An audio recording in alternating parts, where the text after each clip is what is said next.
For those of you that do not know me, my name is Mrs. Lemon Hoffman, and I teach 9th grade American history here at the high school. Upon becoming a member of the Knoch High School faculty 3 years ago, I knew I wanted to incorporate the history of national holidays into my classroom curriculum, but especially Veterans Day, as my grandfather, Ralph Lemon Sr., served in the U.S. Navy during World War II. So upon returning home from chaperoning an 8th grade field trip to Washington, D.C., I had the idea to bring a veteran into my classroom. That first year, my students and I FaceTimed with a Vietnam veteran, whose name is Mr. Tom Ford, as he was in Mechanicsburg, PA. That's where he's from. So last year, I was able to get another Vietnam vet to come into the classroom, and Dr. Foley, our superintendent, came to that presentation. Afterwards, he had asked me about turning this into something bigger, instead of just having a Vietnam veteran come to my classroom, to make it available to the entire student body. And so that's why we're here today. So after 3 months of planning, here we are. Today you are going to meet a veteran of each major war in American history, spanning from World War II to the current situation in the Middle East today. Time permitting, at the very end of these presentations, there will be an opportunity for you all to ask questions. I am so honored to introduce each of these brave men and women to you, who have not only made sacrifices so that each of us can enjoy our freedoms today, but who have also volunteered their time to share their experiences with all of you, and they deserve every ounce of our respect. So without further ado, representing World War II in the Army, Private First Class Al Juther. Representing Korea in the Marine Corps, Sergeant Ben Cipher. Representing Vietnam in the Army, Sergeant Jim Dittmer. Representing pre-Desert Storm era in the Air Force, Sergeant Randy Beltrami. Representing Desert Storm in the Navy, Chief Petty Officer Bob Fisher. Representing post 9/11 conflict in the Marine Corps, Major Andrew Hornfeck. And representing Operation Iraqi Freedom and the Army, Captain Victoria Barnowski. We are going to begin with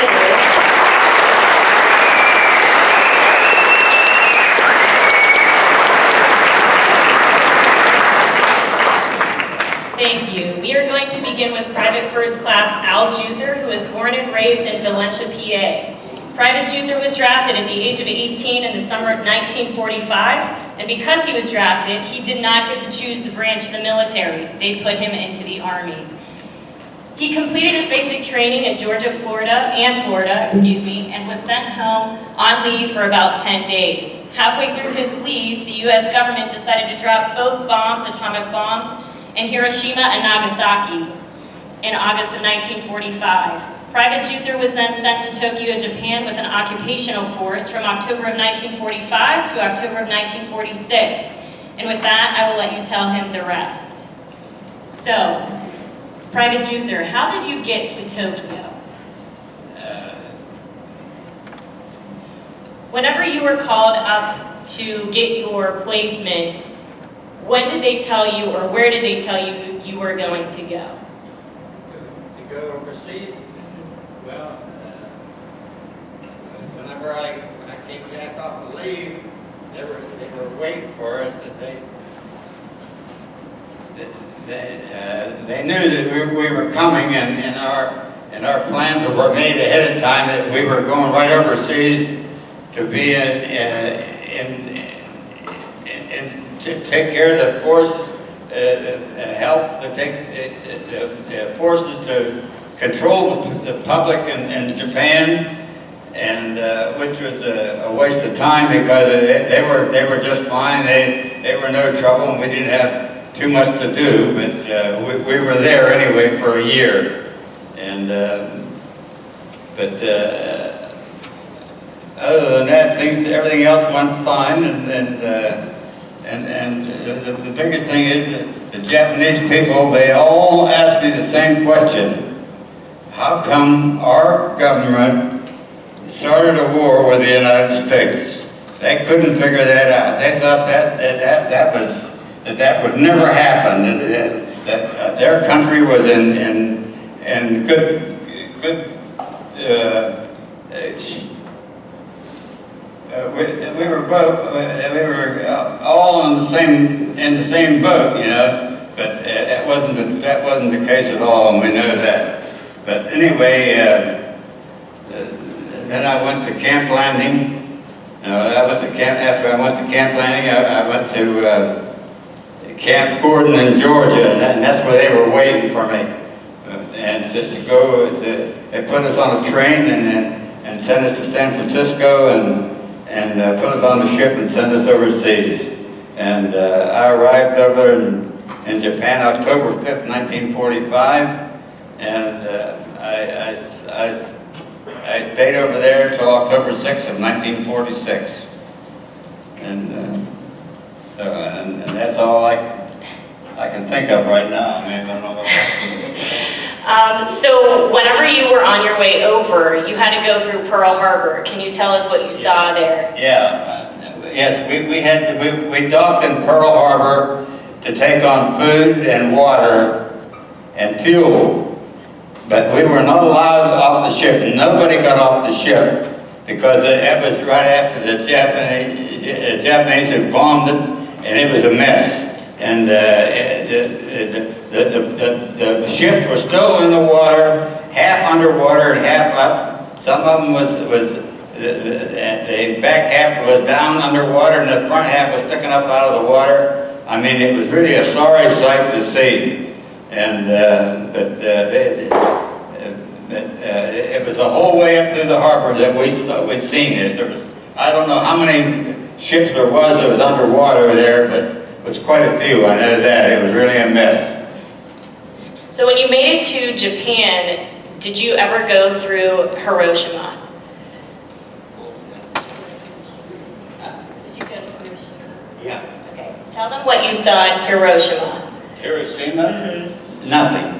There was nothing standing. The trees there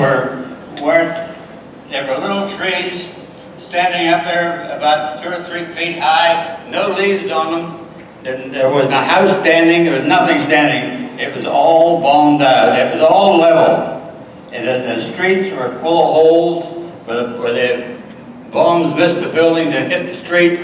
And Tokyo was the same way. The main drags in Tokyo were just full of holes where bombs went off on. I mean, it was a mess.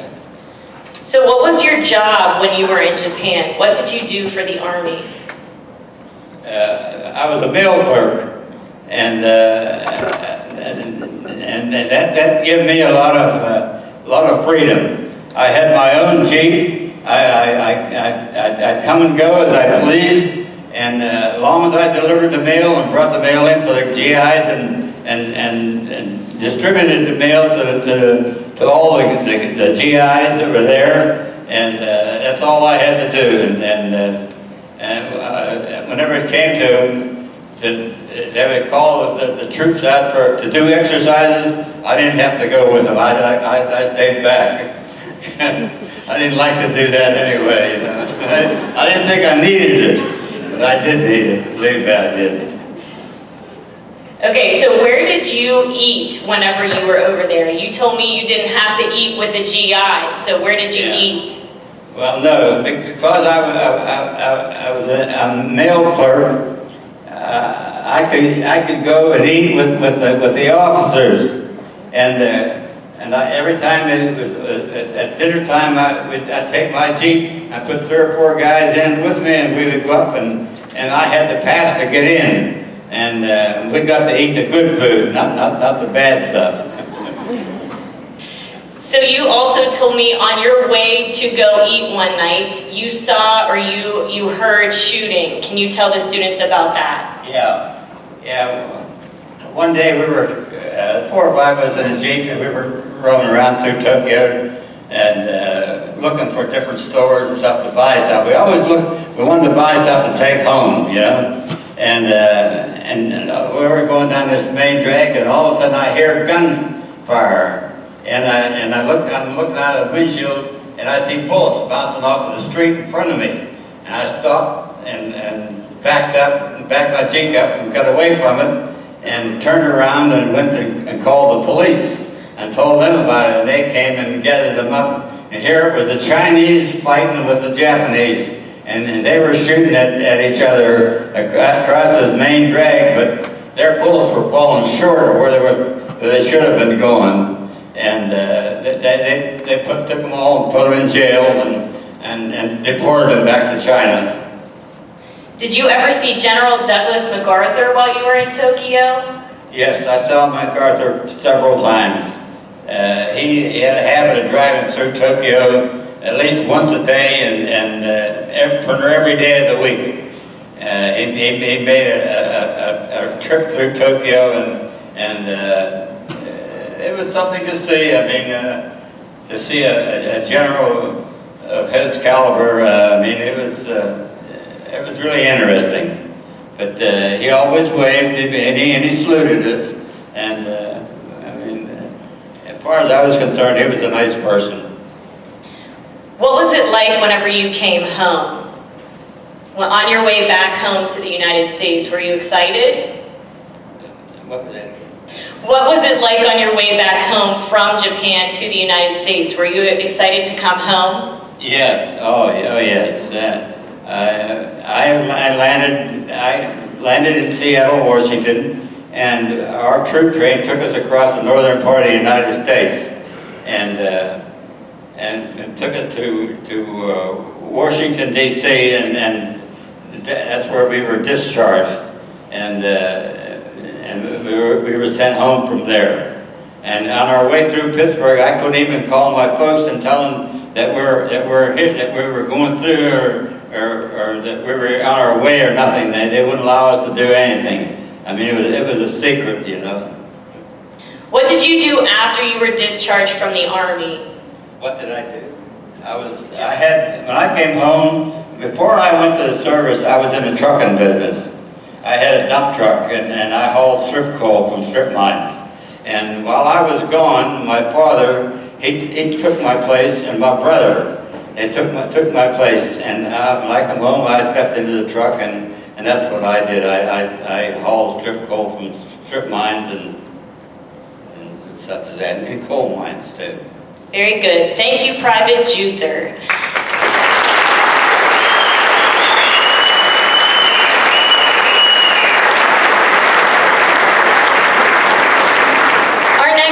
Is Sergeant Ben Cipher, who was born and raised in Marwood. Sergeant Cipher enlisted in the Marines at 18 years old, and because he always wanted to be a Marine. He served in Korea at the end of the Korean War, and he can tell you more about his experiences in country. Thank you. Everybody hear me? All right. Yeah, I was born and raised in Marwood, and I went to school at Whitfield Township. How many of you guys out there know where Winfield Township is? I see several. Later on, Clinton Township joined. So it was Whitfield Clinton when I graduated in 1952. I did not come to Knoch High School. I did not go to Knoch High School. I graduated in 52. I had 5 children that went to this school. 4 of them played football. The 5th one was a girl, and she didn't play football.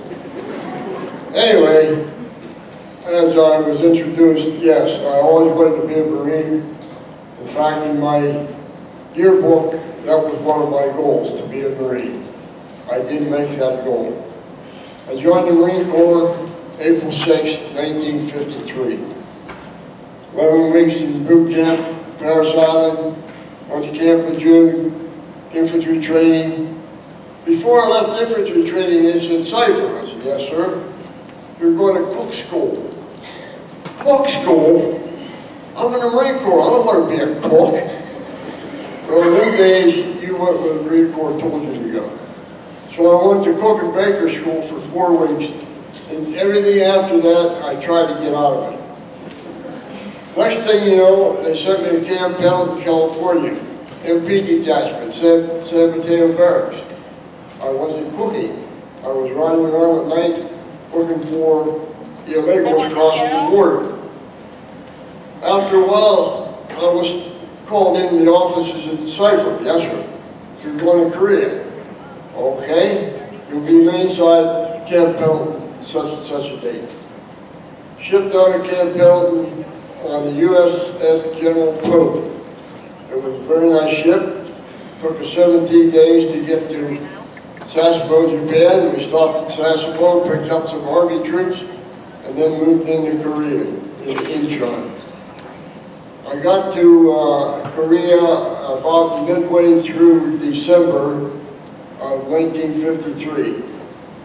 The truce had been signed in Korea in July 25 of 1953. So I was there after the active shooting had supposedly stopped. However, up until about I'd say the third or fourth way through 1954, there still was sporadic firing. And the demilitarized zone at that time is not like it was today.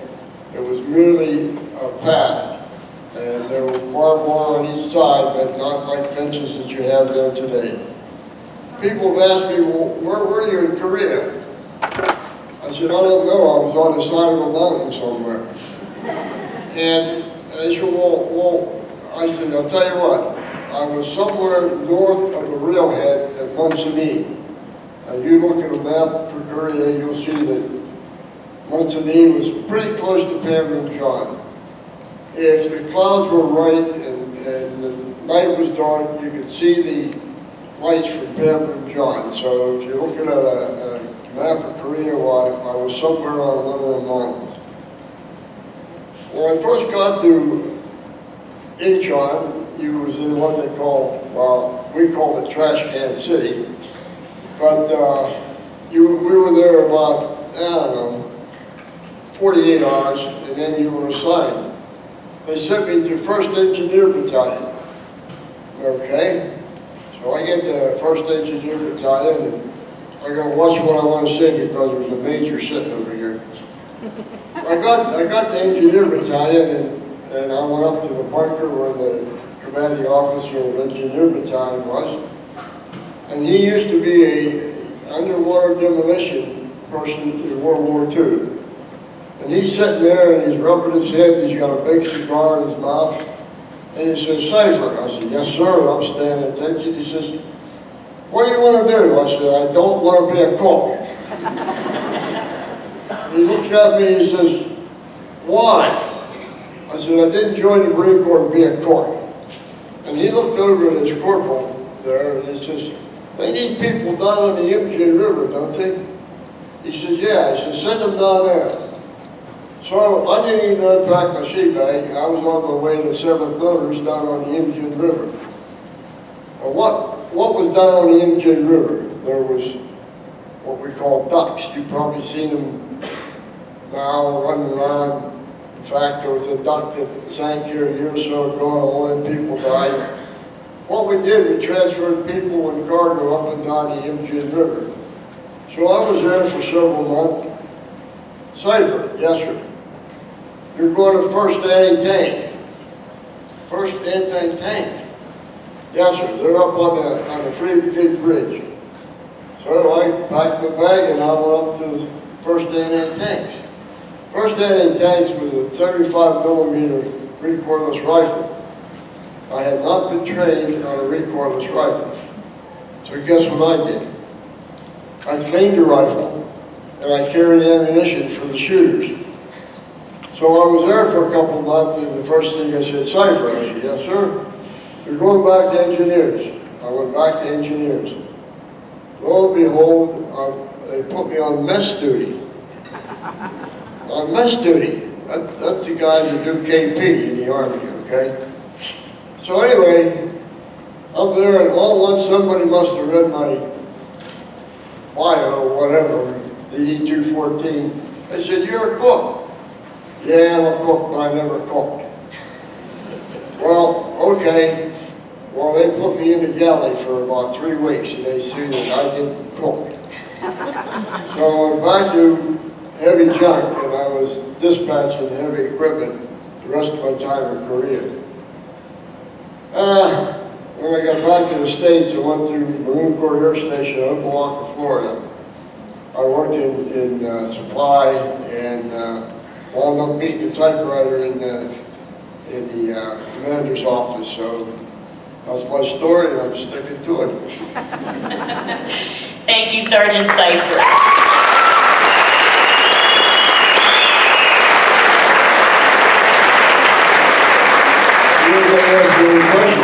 I want to tell you what, Korea was cold. I still have fingers that were frostbitten.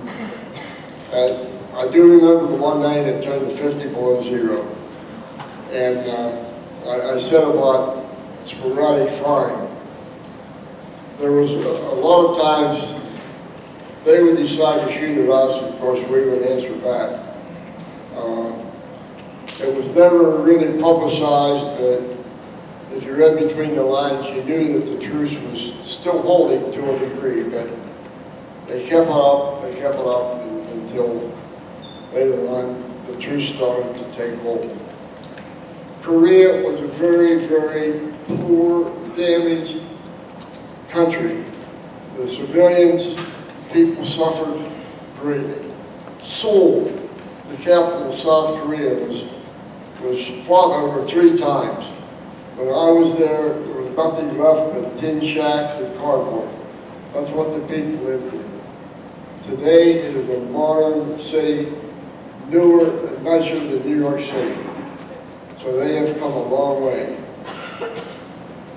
As you know, the real truce is not, the war has never really been declared over between North and South Korea. They're still negotiating, etc., etc., and Kim Il-sung was the person in charge of North Korea when I was there, and Syngman Rhee was in charge of South Korea. Well, the man that is in charge of North Korea now is Jung, so the son of the guy that was in charge when I was there. But Korea has come a long way. I don't know if it will ever join again, and only God knows. So with that, I'm going to say something. You people, where you are, the rest of us once was. Where you're going to be is where we are now.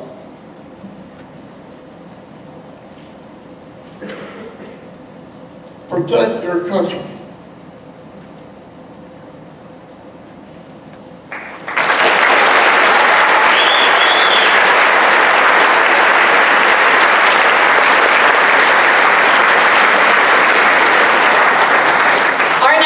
Is Sergeant Jim Dittmer, who was born and raised in Herman, Pennsylvania. Sergeant Dittmer was drafted at 19 years old, the day before his father's birthday. Much like Private Juther, since he was drafted, he did not get to choose the branch of the military. Sergeant Dittmer served in Vietnam after the Tet Offensive of 1968, from June of 1968 to June of 1969. While in Vietnam, he was a soldier in the 11th Armored Cavalry Division. Thank you. Yeah, I was drafted, I was 19 years old, and I worked at a place in Butler called Pullman Standard, was laid off, had 2 unemployment checks left. I made $45 a week. So I thought, well, that's good, I have something to do, I don't have to go look for a job. Was I young and dumb? So anyway, January 3rd at 4:30 in the morning to the courthouse, down to basic training, infantry training at Fort Lewis, over to Vietnam. It was just that fast. As fast as they could get you over there. Actually, they wanted me to go airborne. You know, and I walked everywhere I went for the last 5 months. That's enough. So I went over, flew into Benoit. If you ever see a map, look this up where Benoit was. It was our major logistics capital over in Vietnam. Went to the replacement battalion, and they said, you're going to the Armored Cavalry. I said, well, that's great. I don't have to walk everywhere. But it wasn't great. Anyway, I went over as combat infantry, got put in armor, and we were on what was then called armored personnel carriers with 3 machine guns on a vehicle. Each vehicle carried 30,000 rounds. 8 vehicles to a troop. That's 250,000 rounds we carried with us if we needed them, and there was a lot of times we ran out. Things just got so bad. I do remember first day in Vietnam, getting off what we called a jailbird. The plane flying you in was a jailbird. So it's 70, 75 degrees in the plane, and when you walked off that plane out onto the tarmac, you just had to stop to catch your breath. It was 100, 110 degrees, 80, 90% humidity. It was like the worst miserable day you ever saw here in the summer. But it wasn't bad. I only had a year of that to put up with. So after being put in the cavalry, I had to take some training because I've never done armored vehicles. We were there about a month or so. They come down and they say, well, you're going to have a new regimental commander. I said, well, that matters to me because I'm at the bottom of the pole here. Yeah, I'm just a machine gunner. It was George Patton.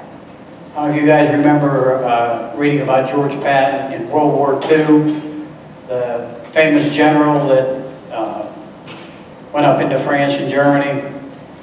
Well, this was his son. And with some of the things I saw him do, if General Westmoreland would have caught him,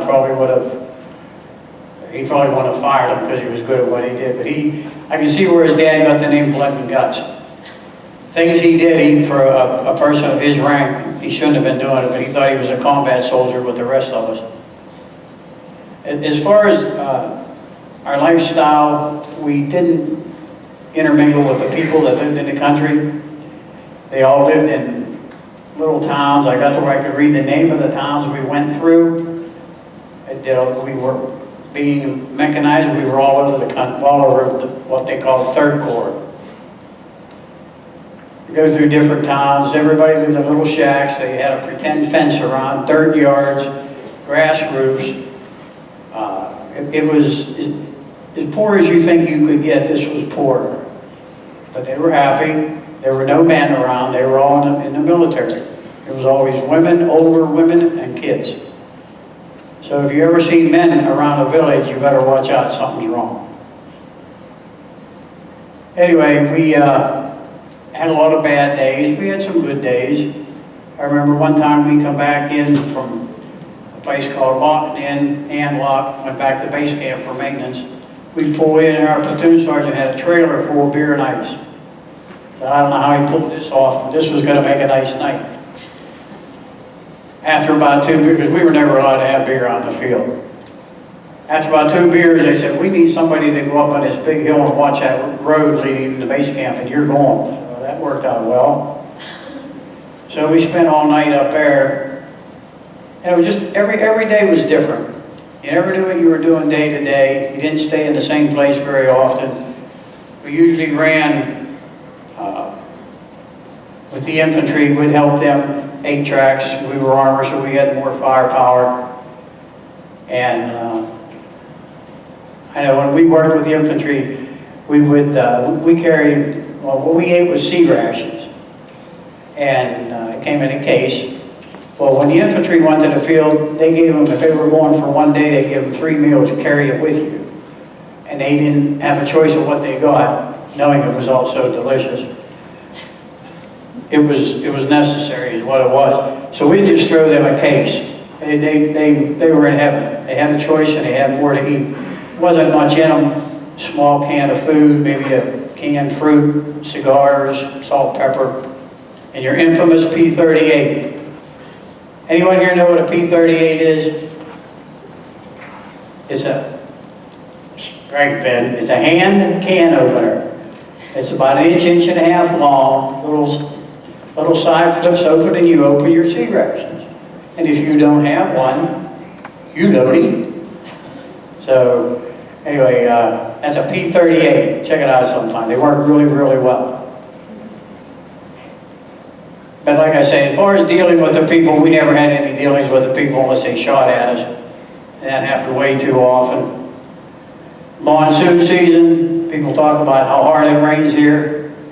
Just multiply that by 10, and that's what it was like on a monsoon season. I don't remember how long it lasted, but it rained like that every day. Well, twice a week. every day, and you got wet. But that was okay, because that was your shower. I know my kids asked me one time, Dad, how often do you guys get a shower? Or how long, what's the longest you went without a shower? I said a month and a half. But they couldn't hardly believe it. But I said, every night I'd go around and check all the trees, and there were no spigots. You had no water, no electric, no sewage, no bed. That's the way it was. You lived on your track. You slept on it or in it or under it. And you did what you had to do. I wouldn't say it was a good life, but you made it through, made a lot of good friends, a lot of good friends. And we're still in touch today. I know a fellow over by Philadelphia, he now stopped with liver cancer because of Agent Orange. I don't know how much you know about Agent Orange, but when they would spray the trees along the road, in 1 to 2 weeks, they were sticks. You heard them talking about what Hiroshima looked like from the atomic bomb. That's almost as bad as what these trees look like. They just killed them. They were all dead. So imagine what it did to your body. We had a lot of good friends from that. So I was there till June of '68 to June of 1969. Might seem like a long time to you guys. But like the guy said, when were you over there? I said last night. But I come home, and when you leave Vietnam, it's called a freedom burn because you're coming home. It was a nice trip. Landed in, I believe it was Oakland, California. Got on a bus. Didn't see any of the stupid demonstrators. When we were driving to the terminal to get processed to be allowed to go home, bus broke down. Okay. A couple people were complaining. I said, what are you complaining about? You're in the United States and nobody's shooting at you. Who cares how long we stay here? But anyway, we made it back, and I flew home from Oakland through Chicago. You remember these, it might seem like little things, but they weren't. When I hit Pittsburgh, that was when it was at the old airport, I called home. I should have called from Chicago because everybody was still in bed at like 5 in the morning. So they come out and pick me up. I looked at my mother and father. My dad was in World War II. He never really expected me to come back. And all I told him was, I said, I told you to be back in a year. But that was all to try to keep a safe place for you guys. To stop communism where they were, so they couldn't spread. And if you ever study how they lived and what communism is, you wouldn't like it. Like Ben said, those people in that country had nothing, and to this day now it's a capitalistic country. They got rid of communism, and the people are doing fine. I know there's tours. You go back to Vietnam. Somebody asked me one time if I wanted to take a tour and go back.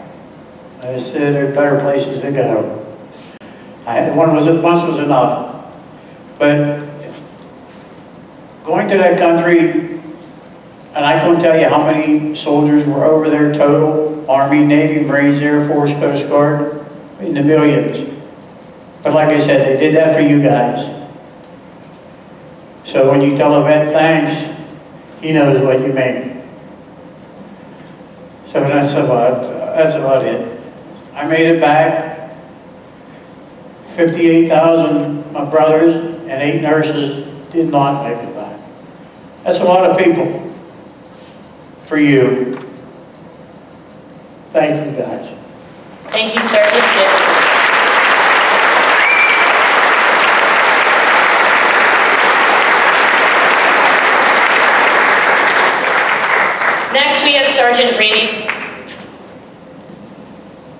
Next, we have Sergeant Ramey Beltrami from Butler. Sergeant Beltrami, the Air Force at age 19 years old. And he was in from 1983 to 1990. He chose the Air Force since his brother served in the Air Force too. He served as a general purpose vehicle mechanic.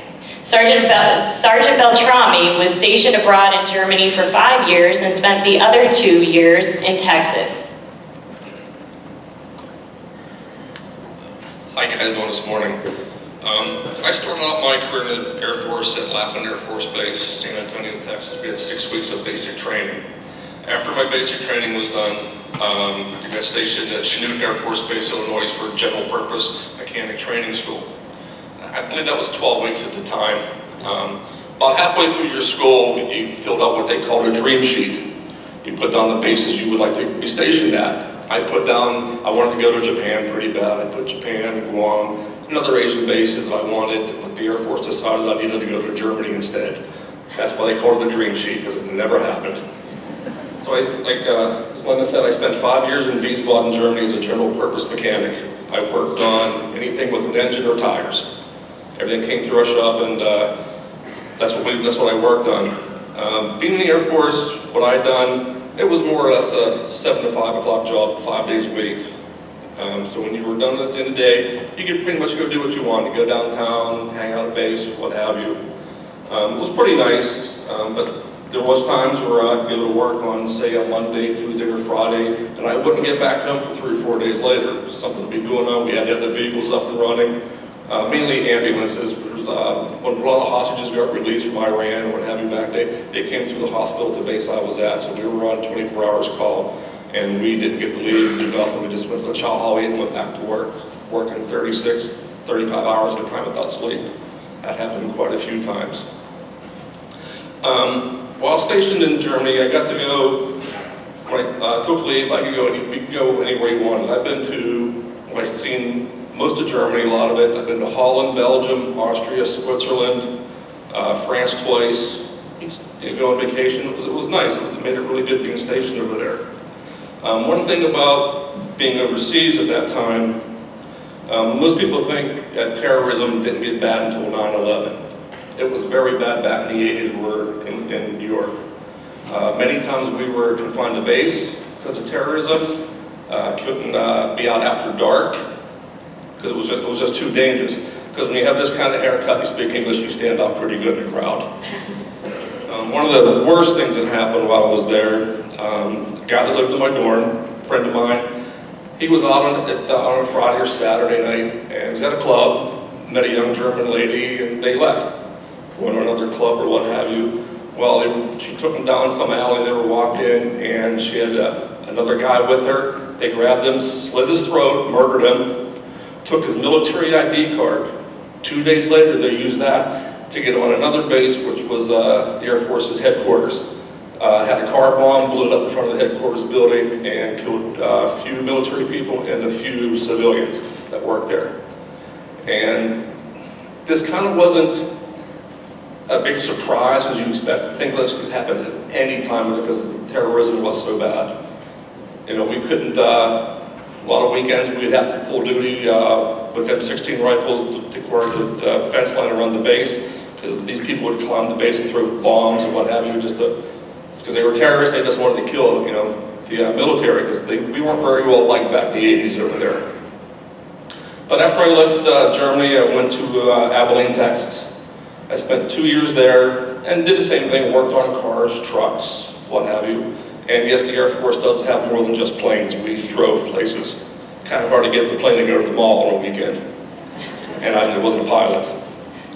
But the Air Force was great. It set me up pretty good in life. When I first got out of service, I was a mechanic for a few years and decided I needed a career change. And I'm now working for one of the largest refineries on the East Coast. I'm the terminal manager for the asphalt division, and being in the military helped me get this job. So they looked at my military records, decorations, what have you, and being in service, employers look pretty high on that. They know you're trustworthy, you're going to be working on time, what have you, and that helped me get a great job. And the Air Force is a great way of life, it really is. So that's really about it. And if you have any questions or whatever, feel free to ask. Thank you, Sergeant Beltrami.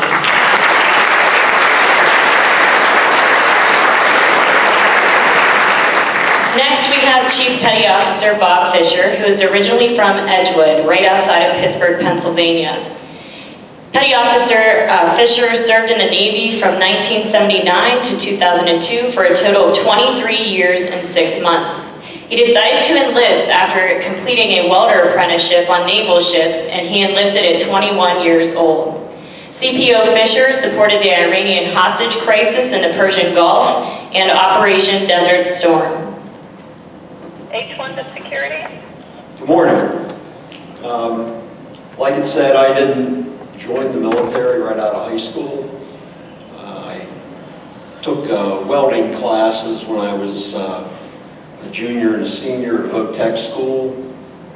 And when I graduated, I went down to Newport News, Virginia, and served a welding apprenticeship. While I was there, they were building the USS Eisenhower, and they also laid the keel for the USS Carl Vinson, two of the newer, back then, nuclear-powered aircraft carriers.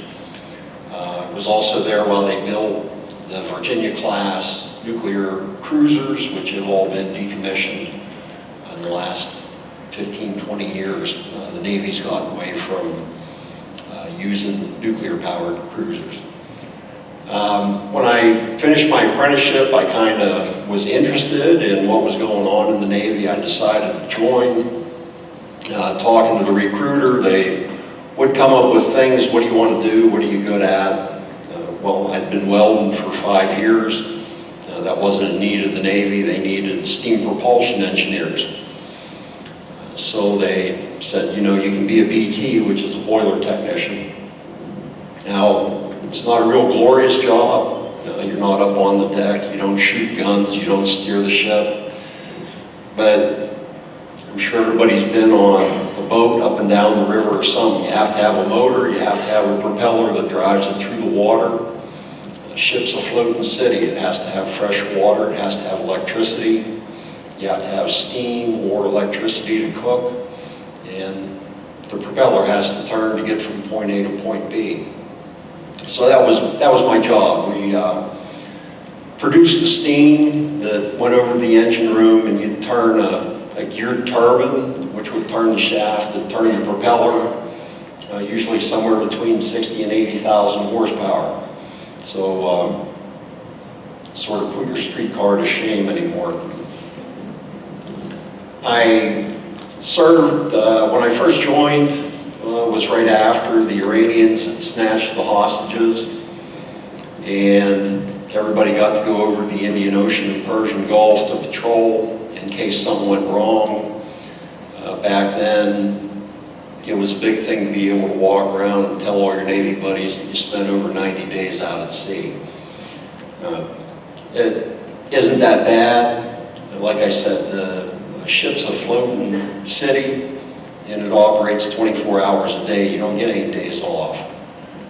You stand watch. Usually you're either stand watch for 4 hours, you're off for 8 hours, which also includes your working day and cleaning time, or you stand 6 and 6, 6 hours on watch, 6 hours off watch with a full working day, so you get about 6 hours a day to sleep.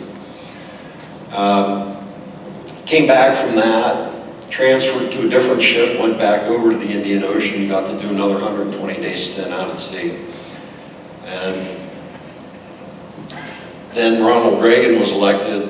The Iranian hostage crisis pretty much came to an end the day they swore Reagan into office. The Navy had been allowed to go into a state of disrepair since the Vietnam War had been over. The United States had sort of pared down the military and neglected it because it wasn't being used for anything. The following 8 years, from 1982 to 1990, while Ronald Reagan was the president, the Navy was built back up. We had 625 ships that were seaworthy and capable. They recommissioned the battleships, the New Jersey, the Missouri, the Iowa, and everything was going pretty good. Then we had the first Iranian, or the war, where Saddam Hussein invaded Kuwait. It took him about 9 or 10 months to build up all the forces before we went in, drove them out. That's when he lit all the oil wells on fire while they were leaving Kuwait. Maybe you've seen a documentary or you've heard about it, but they lit something like 950 oil wells on fire while they withdrew back to Iraq. And that spurred about 18 months, you had companies going over there and putting that out. But the Navy had supported that. You don't go ashore. We supported them with what they called NGFS, Naval Gunfire Support.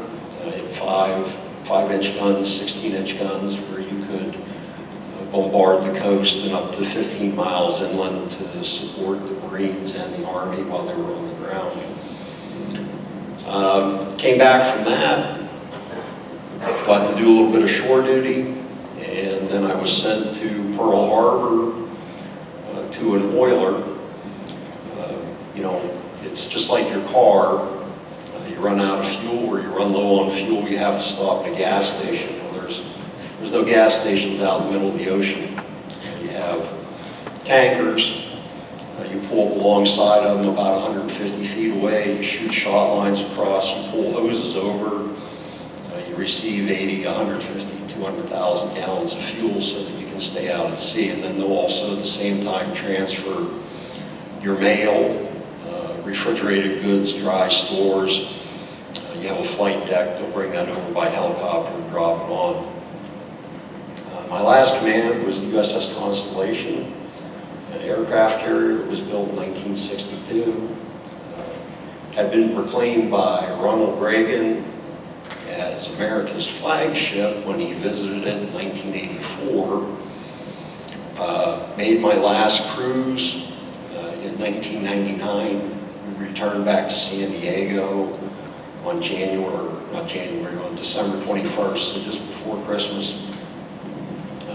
Then transferred to shore duty, and 2.5 years later, I retired. What I did in the Navy transferred over to a very good job in the civilian world now that I'm not in the military anymore. I inspect boilers, I work on boilers, I do pressure vessel inspections, so what I did in the Navy really turned around and became a job when I got out. I thoroughly enjoyed my time. I would have done more if they'd let me, but as luck would have it, they had a thing called high-year tenure, and I was not allowed to stay in any longer. I was told to retire. That's the way it goes. Either way, I enjoyed my time in the military. If I had to do it all over again, I would. And hope I didn't bore you guys too much. Thank you, Chief Petty Officer Bob Fisher.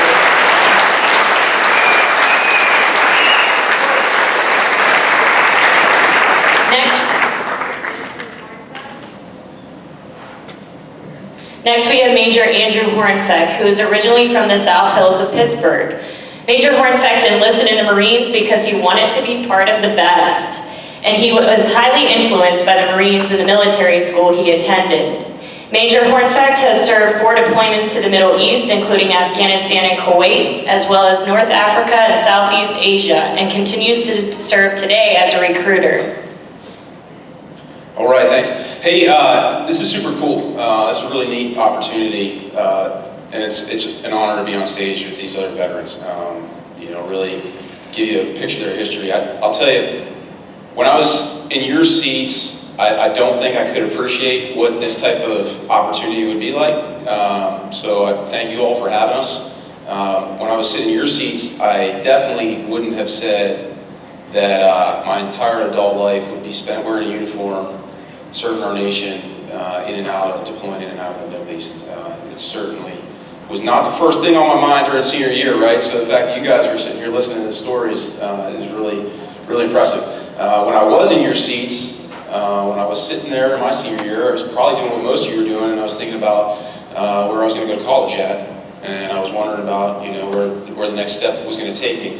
And like Ms. Lemon said, I was in Pittsburgh, and everybody that I knew that was going to college was probably like you. They were going to Pitt, they were going to Penn State, they were going to IUP, they were going to Cal, they were going to Slippery Rock, they were we were all looking for the same thing.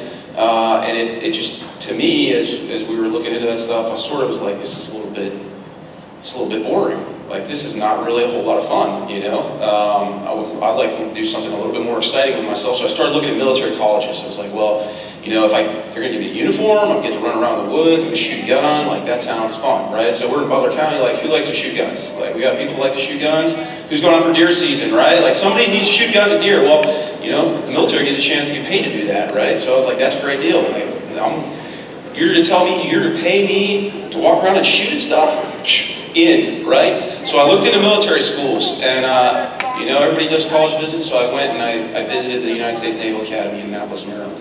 And when I got there, I spent a few days getting to see the other midshipmen that were currently enrolled in the academy. And it was really, really awesome, because people just like yourselves, fresh out of high school, looking to move forward with life, they just had this amazing sense of purpose, right? They had this sense of camaraderie with each other, and they were all working towards this common goal. It was not a bunch of individuals that were all worried about themselves. It was everybody on a team, and they were doing something that they were really passionate about, and it was like an infectious environment to be a part of. So as soon as I got back, I started my application process, and I was like, hey, the first application in the door, like, let's do this early submission and just solidify my plan, so that in my senior year I know what's next, right? And then on a day very much like what you guys came to school today, I was like, came to school for my senior year and was just going about my business, waiting to hear back from my college, and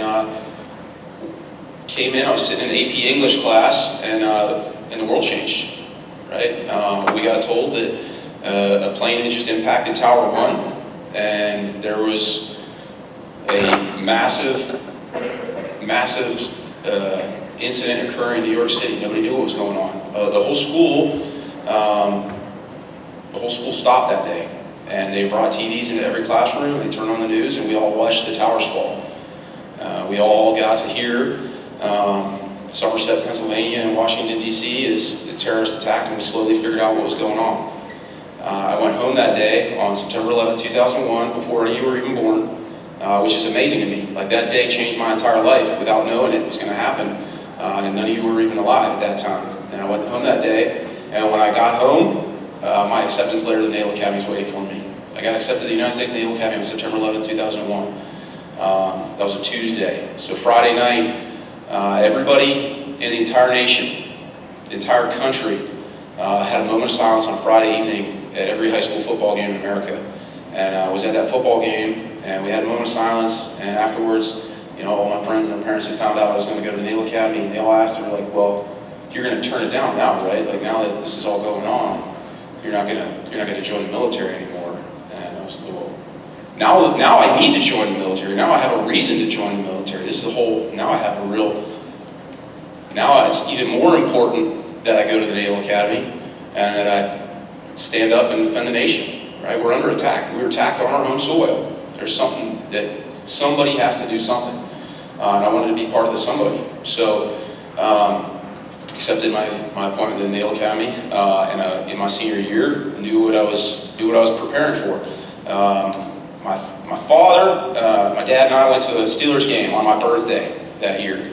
It was October 7th. That's my birthday. They were playing the Bengals. The Bengals still sucked. In 2001, the Bengals were still a bad football team, right? So I got to go watch the Steelers pound on the Bengals. I was loving life with my dad, and in the middle of the Steelers game, I was we're from Pittsburgh, we're not religious people, right? We were in the nosebleeds.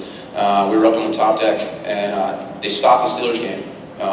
They paused the Steelers game, and the President of the United States, George W. Bush, got on to the Jumbotron, who used to be televised everywhere in America, and he announced that we were invading Afghanistan.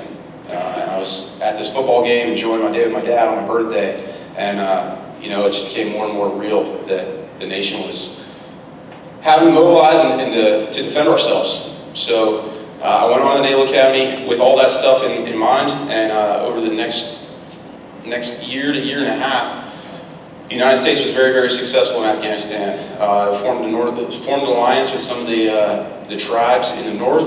We pushed the Taliban out of the country. We started to establish some degree of peace there.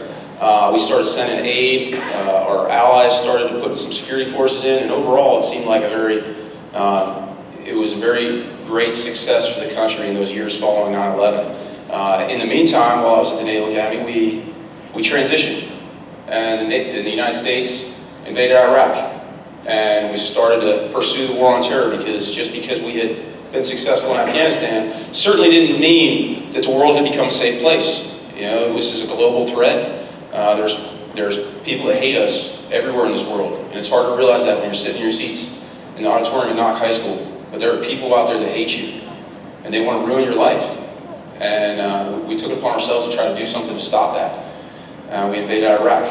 So that was going on as I was in college, and I was watching from the sidelines. But the whole time I was studying electrical engineering. That was what I was doing for my degree. But I knew I really wasn't interested in electrical engineering. Right? I wasn't necessarily the best electrical engineering student of all time, because that's not what my test was going to be on. Right? When I graduated, I was going to get a different test, and I was going to have to go fight in Iraq. And the violence was escalating at that time. Iraq was getting more and more conflicted, and there was a lot of casualties occurring. And you know, as we were getting ready for my peer group to go replace those who had done it before us, it was a scary time. It was a very scary time. So when I left the Naval Academy and joined the Marine Corps, I was doing everything I could to be ready. I was studying Arabic. I was reading about the history of Iraq. I was studying geography. I was getting ready to be the next flight in, and I joined the infantry, because if there was a fight going on, probably similar to what Sergeant Cypher said, right? If there's a fight going on, I don't want to be cooking, right? I'm ready to carry my gun. You guys are paying me to carry this gun. Let's go do it. So I joined the infantry. I got ready for deployment to Iraq. I was training in California, and 30 days before we were supposed to leave for Iraq,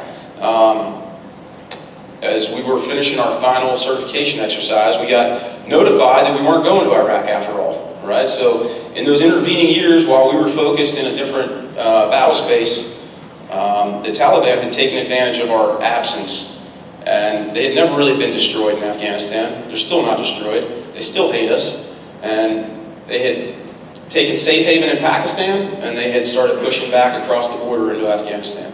They started reclaiming parts of the South and reestablishing Sharia law and re-beginning the atrocities that they committed against the Afghan people. You know, it was, they did, they're evil people out there, and they do evil things, and they took advantage of our absence to do that.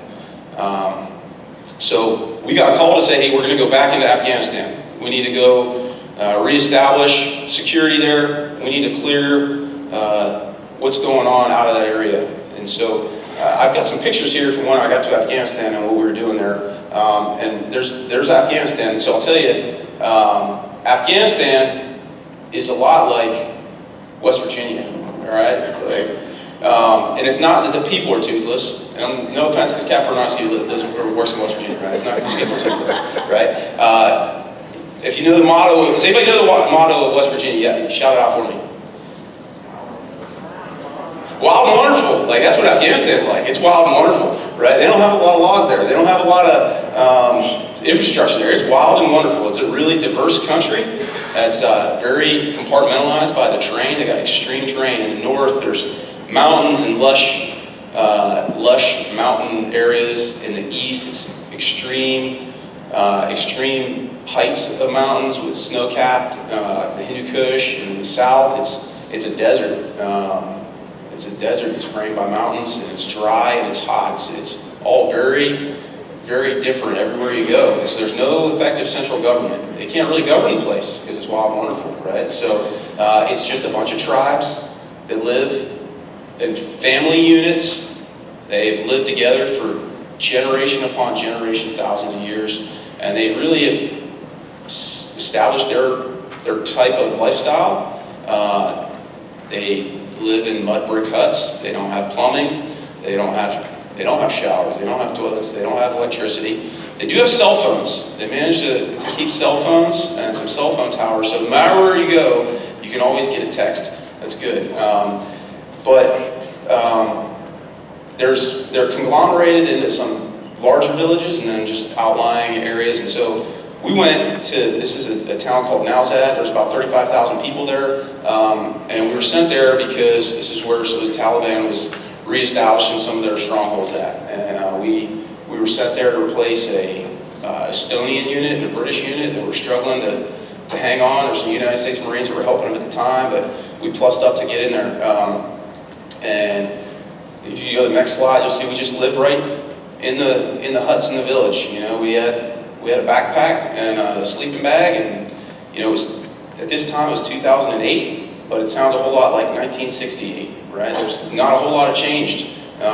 You make do with the food on your back and you know, the water that you can purify from a stream, and you live that way, and you're perfectly fine. So, but what we found when we got there was, if you go to the next slide, the Taliban had taken control. Next slide, please. And you see along the low wall there and the trees on the other side, the Taliban had moved in next to the town where the Afghans were, and they had set up shop, and they had started their own little encampment, and they patrolled those walls in the evening. They had machine gun positions. They brought their wives and their kids with them, and they were set up shop, ready to take control of Afghanistan from the Afghan people. And if we moved in that direction, you know, they attacked us, and we attacked them. Next slide, please. And what we found by the time we got there was, if you go one more slide, I believe, you'll see there were no people left. The Taliban had completely driven out. There was about 35,000 people in that town a few years before we got there. There were aid workers from America. There were people trying to help those better their way of life. But by the time we got there, they were gone. The place was bombed out. Everybody had left. There was no bazaar, which is where they sell goods at and barter and trade. There was no signs of life whatsoever. Next slide. And the Taliban used that opportunity to try to, reestablish themselves and close with us, and we patrolled to try to keep it safe so we could eventually bring people back in. I ideally wanted to give these people their home back. And you can just flick through a couple slides here. So we did that and found out where that's good right there. We were not really necessarily achieving a whole lot. We were stuck in this one position, and the Taliban had freedom of movement. They could move wherever they wanted in the country, and they were being resourced via the illegal drug trade. They were shipping opium all throughout the world, and they were collecting money that way to resource their operations. They were able to interdict any of our resupplies, that we couldn't get a whole lot of stuff to us. So we figured out that we need to get out of this one specific location, and we need to press the fight to the enemy. So we left Nowzad, and we started moving forward out into the countryside. And you'll see here as we get out into the desert, next slide please, we started to get further and further from the real population center. The next slide, and we started to get into some of the small villages and areas around where there were still some people living. And we started to engage with the locals, and we started to try to, the way you fight this kind of war is, you get the people on your side, and you provide for them so that they have, invested in their own future, and give them the ability to fight for themselves. Next slide. And we set up small camps all throughout the countryside with only maybe 30 to 40 total Marines at it. And we live out there on our own, each day patrolling out to the villages. The Taliban would follow us, wherever we were going, wherever we were trying to help, these folks at. The Taliban would follow us, and they would attack us. We'd hit IEDs, we'd get ambushed, they'd fire mortars at us, they'd harass us no matter where we went. And because that's what they want. They want chaos and disorder, and they want to thrive in that. Next slide. We had these little posts everywhere we went to try to provide observation. Next slide. And watch what the villagers were doing. You see in the background there, that's hundreds and hundreds of people gathered together, and they'd have these bazaars where they would trade, and they couldn't do that stuff because Taliban didn't want that, right? And they want to control their lives. So we would set up security so that the people could have some sense of normalcy, some sense of their life back. Next slide. Next slide, please. But we still didn't have the ability to get any kind of resources, right? So planes would fly, they'd drop us pallets of food, and that's what we live off of. In this next slide, there's just some pictures of resupply. We'd have to run out there to gather the food, and we were like vultures, right? There's like, once you get food, you don't see that again for the next 2 weeks, so we start ripping through the food, looking for something good, and we'd eat all the good stuff first, and then we'd be miserable for a week and a half, because like we're like children, even though we're grown men with a job, like it's like we're like little kids, right? But we had some effects. So this is a picture of us destroying a heroin lab. Like that's where they were processing poppy to make heroin to sell to the legal drug trade. You know, there's probably drugs here in Pittsburgh that were coming from southern Afghanistan. That's where the poppies were primarily. 70% of the world's opium comes out of southern Afghanistan. So we did what we could to try to stop that. Next slide, I'll show you a couple of pictures. You know, skip another one, I'll go back to these, another one, maybe there's not one here, another one.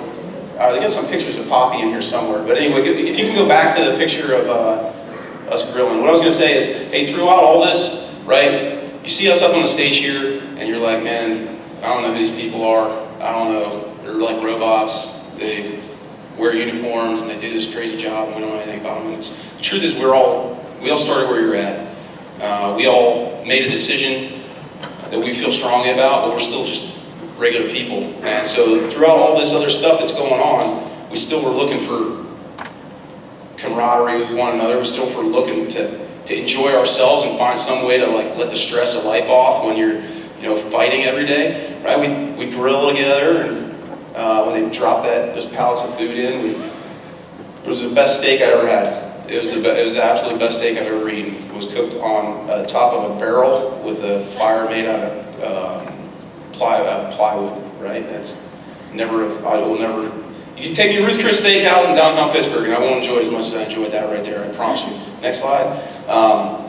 And I was there, Steelers were winning the Super Bowl. It was spring of 2009, right? So I would control aircraft. I'd have aircraft show up to drop bombs on our enemy when the time came, but we didn't have, just like 1968, we didn't have an internet, we didn't have any type of communication with the outside world, but I knew the Steelers were in the Super Bowl, right? And that was super important, right? So I was still sitting here worried about what the Steelers were doing, and so what I did was, whenever aircraft came in to support us, they were excited. They were usually coming from the Persian Gulf. They were flying off the Navy ships. They wanted to drop bombs, and they were really like ready to go. But before I let them drop any bombs, if we weren't under like an immediate threat, I would make them tell me the playoff scores. So I'd say, hey, listen, like just what was the score of the Steelers-Ravens game?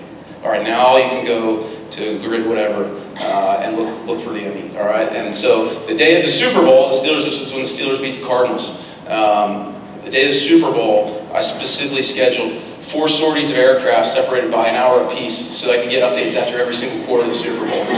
And it's the kind of stuff you do. They were coming off the boat. They had internet. They would tell me, this is the score. And so by the end of the day, it was about 3 o'clock in the morning in Afghanistan when sortie of B-2s checked in and told me that the Steelers were Super Bowl champs, right? So next slide. We did whatever we could to have fun, and adopted dogs. That's my dog, her name was Molly.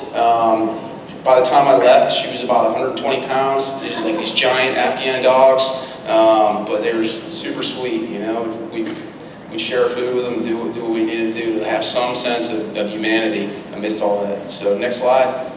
And that's the way out, right? So you do that, you do what you're called on to do, and when it's over, you're proud of what you did, and you look back on it, and it changes your life, and it makes you a better person. And I'll tell you, it's going to make me successful for the rest of my life because of what I experienced while I was there, and the lessons that I learned, and the friends that I made.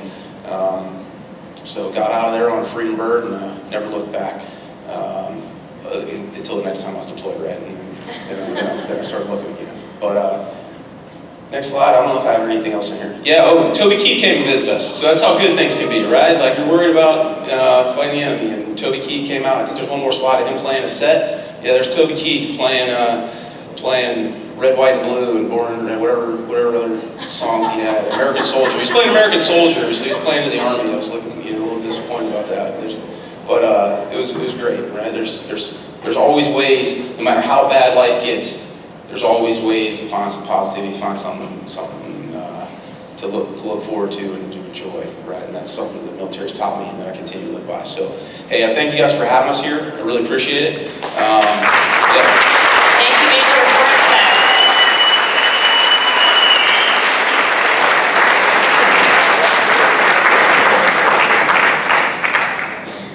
Lastly, Captain Victoria Barnowski from Barnesboro in West Central PA chose the Army for personal reasons and has been serving our country for 20 years. She has just recently retired, I believe last week.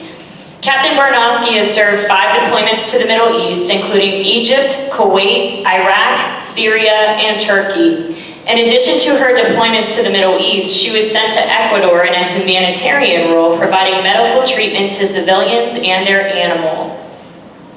All right, thank you. So what grades do we have in here? Juniors and seniors. All right, okay, so during my introduction, it was told that I joined the military for personal reasons, and I really didn't want to put this into an email as I was sending it out, but whenever I was in your seat, I really avoided guys like this. He would call my house and I'd be like, no, I don't want to have anything to do with the military. So I went to college like everybody else did and had no thought that I would ever join the military. And probably just a year or two older than you guys are right now, I was in college, and one of my high school friends got killed in a training accident. And I took that really hard. It was really the first time that I had to experience death of somebody my age. And so the way I grieved with it at that time is I wanted to be just like her. I wanted to walk the steps that she did. And so even though I was in college in a medical profession, I enlisted into the military to be a mechanic. I wanted to be a sergeant in the military as a vehicle mechanic. And so that was really my first step and my first introduction into the military. And if you can go to the next slide here. I didn't stay a mechanic very long because I had a college degree very shortly after I joined. I ended up transitioning into a medical role. But I did stay enlisted for my first 10 years. So 10 years of the Army, my last rank was Sergeant First Class, E7 in the military. And then I started all over and became an officer. I'm not really sure why. If you have questions, we can go into that maybe afterwards. But when I'm not wearing this uniform, I'm Dr. Barnowski. I've worked at some of the major health systems around Pittsburgh, UPMC, Allegheny Health Network. But most recently, I work in medical research, and so I do international research based off of my experiences traveling in the military, and I'm able to conduct studies in other countries. Any of you looking into college, I don't really want to do a plug for it, but I'm also a professor at Robert Morris in their healthcare administration program. So if you have questions, I'll definitely vouch. It's a great program. Next slide. Some of my deployments. So I joined the Army grieving for the loss of my friend before September 11th happened. And so very similar to probably most of these guys, you thought, oh, there's not a lot of conflict in the world. I'm just going to go join the Army, go through boot camp, and do my time. But not too long after, I was stationed in Fort Lee, Virginia, and that's whenever September 11th happened.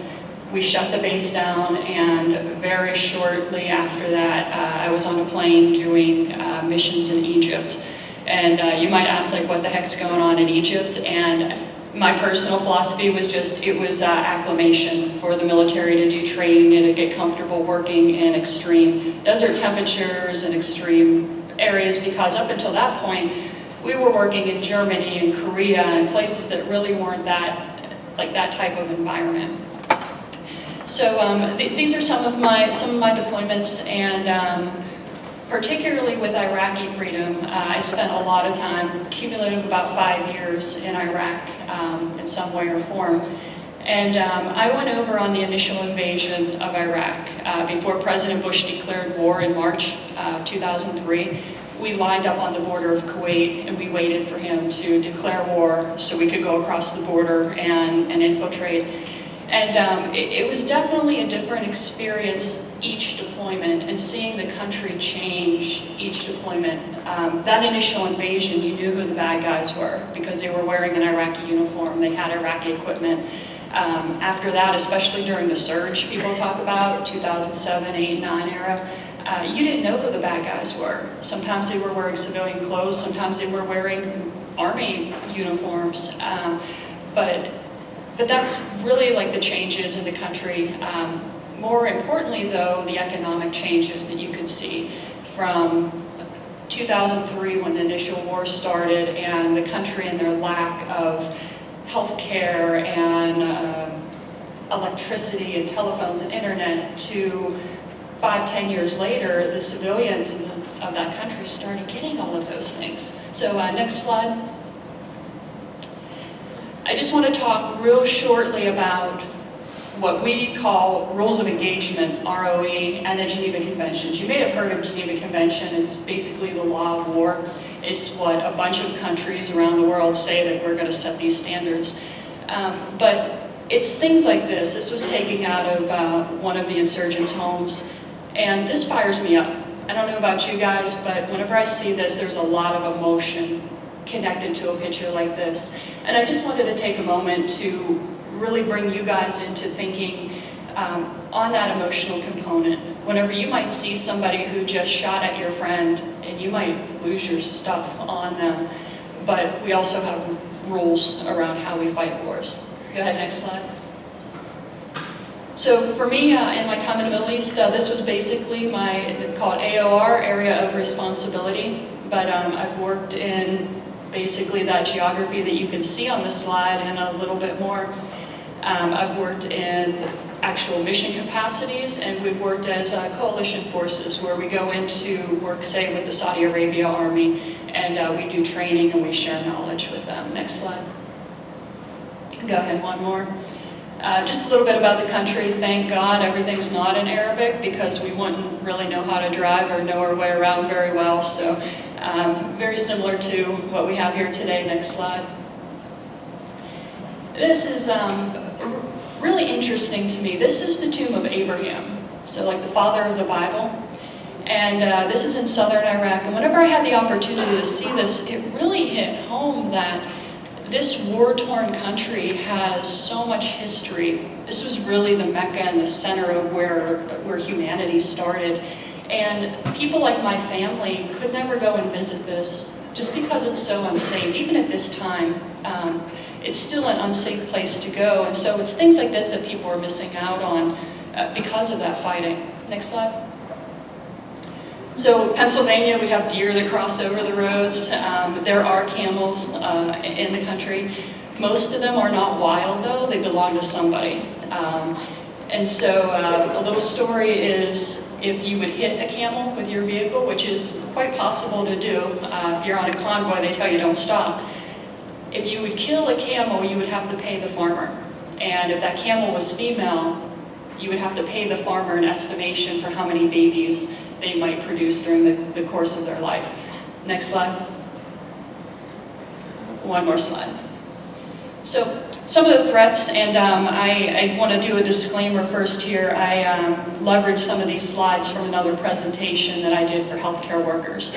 And I was told it might be a little bit too graphic for a school, so I had to take them out. But I do want to talk a little bit about things that impact your day-to-day work. And these are the three major areas that I had experienced. My first deployment, I was a convoy medic, so I worked with a transportation company, drove up and down those streets of the Middle East, and whenever something like this would happen, it was our job to treat the wounded. Next slide. This is one of my trucks. You can see it's called a bobtail, which is just a tractor trailer without the trailer, but a 931 5-ton tractor trailer is what we used. And that bridge right there, suicide bombers would jump off whenever military convoys were coming through. And so to this day, driving around Pittsburgh, the city of bridges, right, it's something that I still think about probably on a daily basis as I drive underneath an underpass. Next slide. So this was one of our trucks. We did lose some friends, we did have some casualties just being out on the roads every single day, but there were more pictures to go along with this, but it basically showed just the pure power behind some of the explosives. Next slide. Anybody hear of EFPs? Probably not, but I guarantee that every military member has, if they've been in this environment. This was a Iranian technology, and if there's any geeky engineering people in here, it's simply put a space charge, so explosive behind a little bit of a concave piece of metal. And as that explosive comes out, it really turns into a liquid bullet head, arrowhead.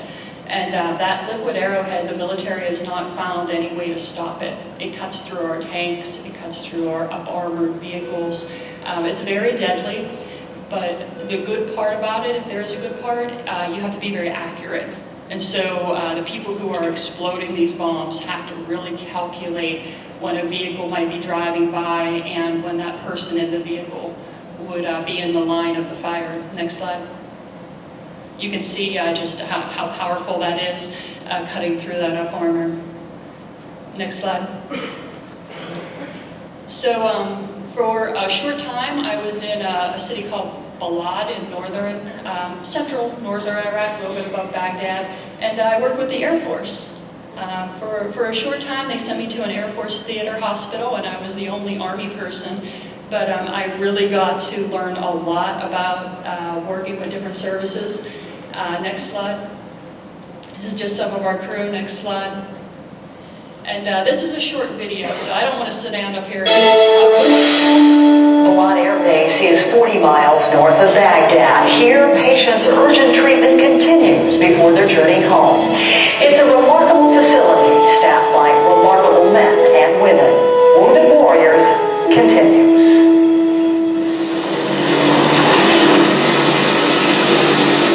At the Air Force Theater Hospital, Balad Air Base, Marine Corporal Chris Fesmeyer is taken off the medevac. A mine took both his legs. He's rushed into ER. He's conscious. Although Chris made it through the golden hour, this will be his second operation since wounded just 5 hours ago. The Navy surgeons at Fort Operating Base saved his life, and believe it or not, he's quite fortunate to be here with us. In the OR,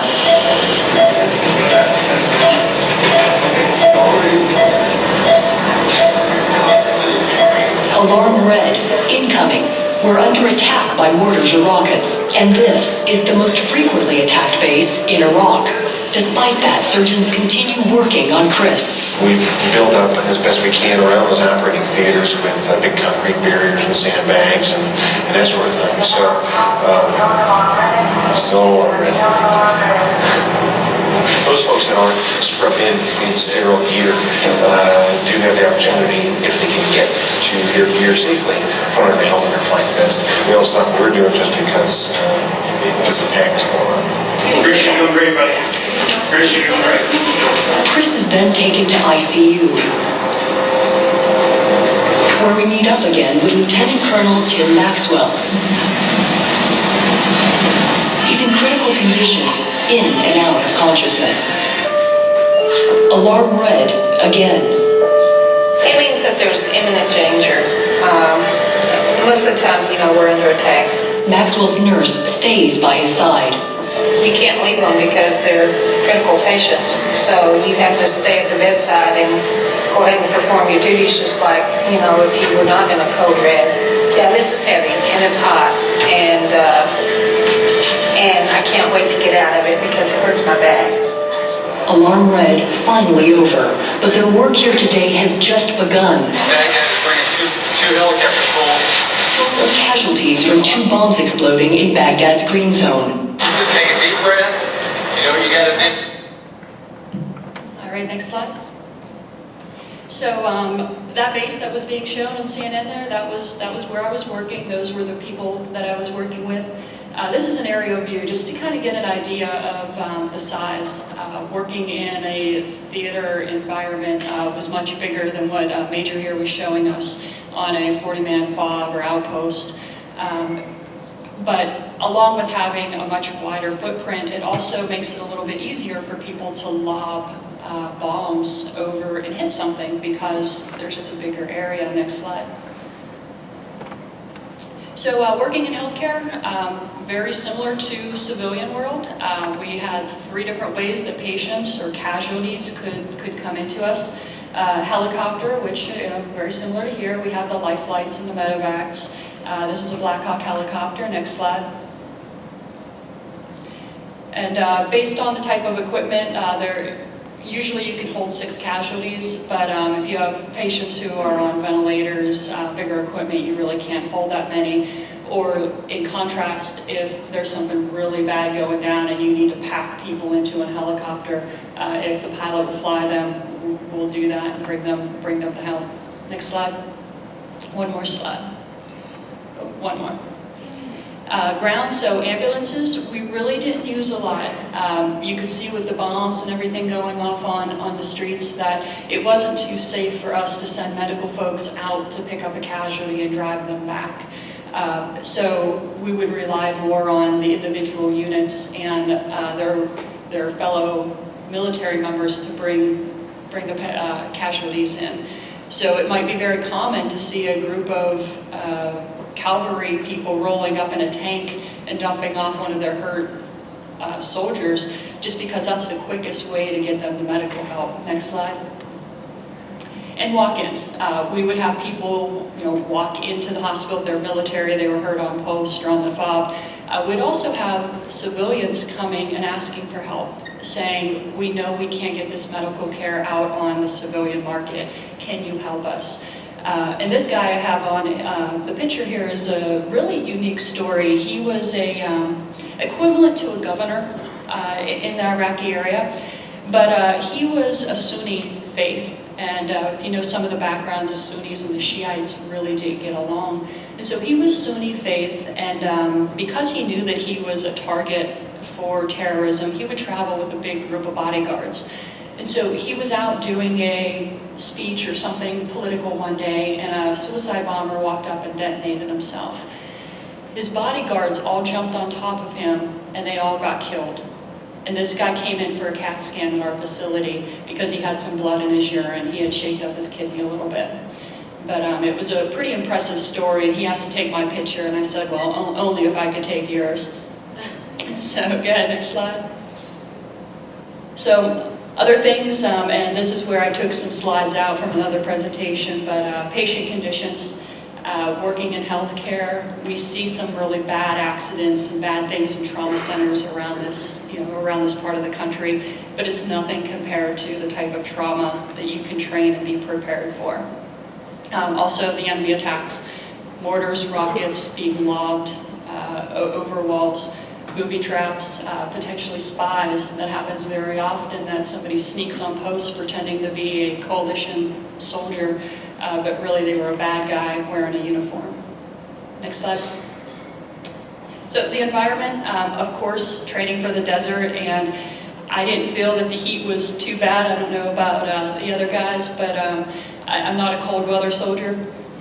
But heat was definitely something you train for. Next slide. You think about if the weather is 117, 120 degrees though, this bottle of water that you're drinking is also 120 degrees, maybe even hotter. And so that was one of the problems that we faced very often. We would be issued these bottles of water each day, but they would be too hot to drink. So I know the Marines here were making some fun of the cooks, but it was our head cook that came up with the idea of putting a sock over that water bottle, wetting the sock, and tie it to your rear view or your side mirror as you're driving down the road. And that evaporation would cool the water enough so you'd be able to drink it then. Next slide. I also, in 2008, was able to experience the first snowfall that Baghdad had in 100 years. Next slide. You're not really prepared going over there for that extremely cold, but it was welcome. Next slide. Sandstorms, I was medical. We had a lot of medical equipment and medical things, computer systems, that kind of heat and the dust and the sand really didn't work well. And so very often, if our systems were down, if our computers were down, if our x-ray machines were down, we had to go old school, and we had to really document things on paper and pretend like we didn't have power at all.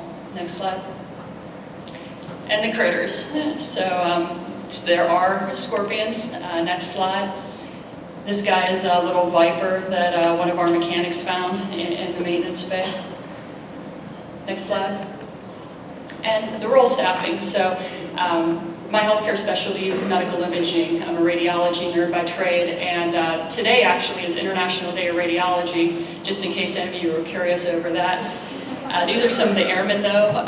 Coming in, not everybody has the same specialty. So I, by chance, was very knowledgeable on CAT scan, and I had the opportunity to train the other airmen on doing CAT scan, and then they could share their knowledge with things that I might not be as good on, like ultrasound. Next slide.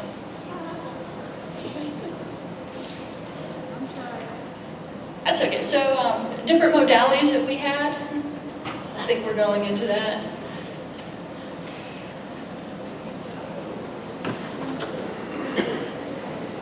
That's all right, we'll make it work. So in the hospitals, I had mentioned things going down, but because I'm a radiology geek, we had X-ray, CT, ultrasound. We didn't do MRI in the country though. So if somebody got hurt to the point where they needed an MRI, we either had to contract with maybe a civilian hospital in Kuwait or Qatar. You can leave it right there for right now. Kuwait or Qatar, or we had to send them to Germany. And so it might be something very simple. Maybe a female soldier feels a breast lump. You know, that's not going to take her out of the fight. She's not going to immediately die, but we want to care for her. So we have to put her on a plane, send her to Germany for a mammogram or an MRI, and then come back. So you can go to the next slide now. Normal duty hours, similar to these other gentlemen, maybe a little bit better than what they were describing, but we basically did 12 hours on, 12 hours off. But there was a period of time that it was a little oblivious to me. I think we were a little out of it, but we had to work every fourth day a 36-hour shift. And healthcare workers were usually, used to doing those 24-hour nights, but depending on how busy you were, it could really make for a bad day-and-a-half period. Next slide. And in addition to your normal job, and I know all these guys didn't touch on it, but I'm sure they had it too, along with going to work and doing your 9-to-5 job, you also have extra military things, guard duty. You want to make sure that people aren't coming into your post. Details, that usually means picking up trash. It's the Army's way of being nice about saying details, but cleaning, picking up trash, doing anything that needs to be done, because you don't have housekeeping staff when you're away at war, and different inspections. You want to make sure that as a leader, I want to make sure that my soldiers are taking care of their equipment, taking care of their bodies, and just okay. Next slide. This is a picture of one of my battle buddies and I. Next slide. And this picture talking about training. So even though you're at war, even though there's people attacking you, you still want to make sure that your peers are trained up. And as a leader, my soldiers were trained. If you look at the end of my rifle there, that box that's strapped to the end looks like it doesn't fit. It could be a little too heavy. That's the military's version of laser tag.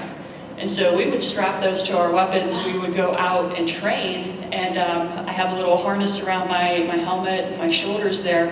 And whenever they shot you with the laser tag, audible alarm would go off. And so we'd really be able to continue training even though we were away at war.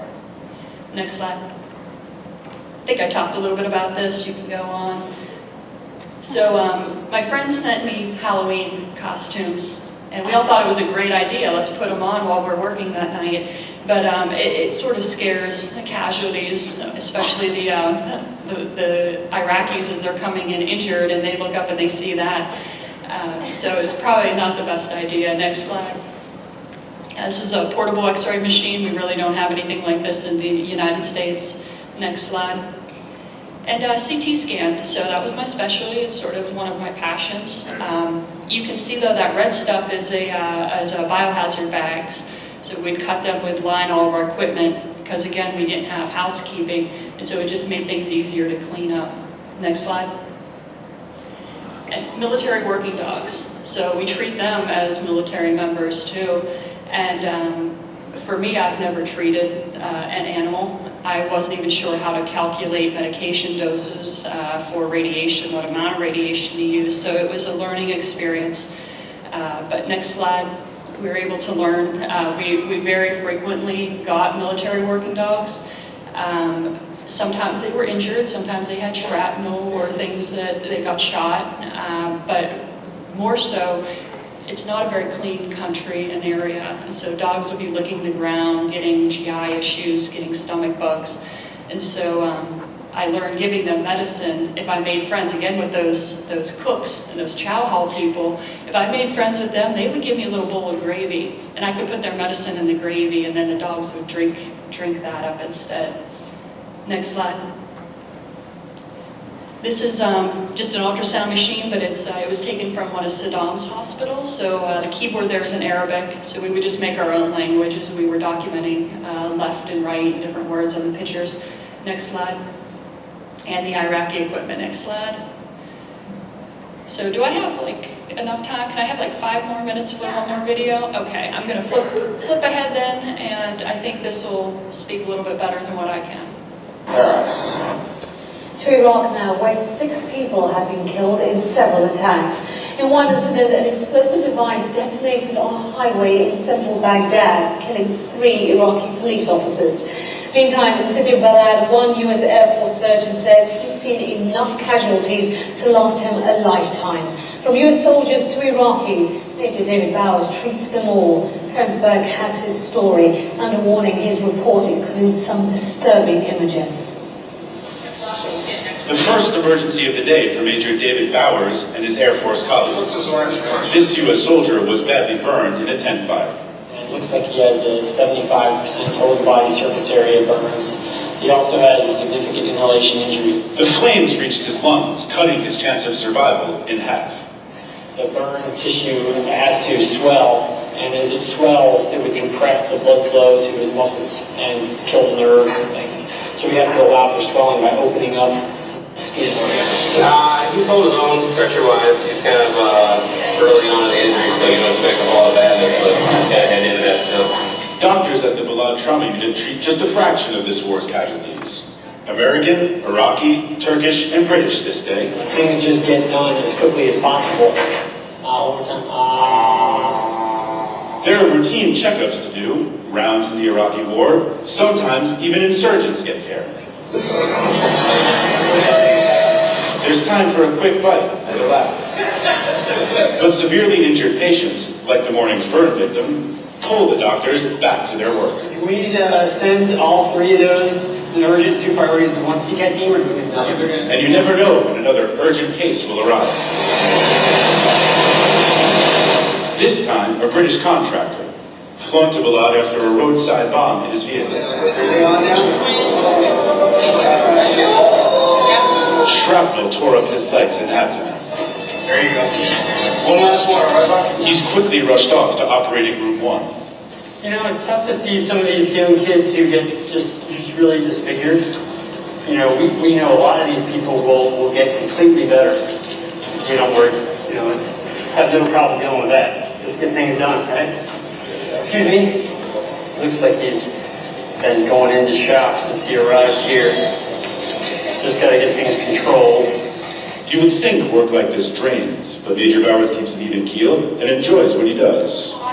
I don't think there's a lot of really bad days and really good days. I mean, you know, what would be a really good day here would be like going out and playing basketball, right? This is not one of those days. It's just, Major Bowers and his colleagues have done all they can, but the Balad Hospital has its limits. We're getting ready to transfer them to Germany.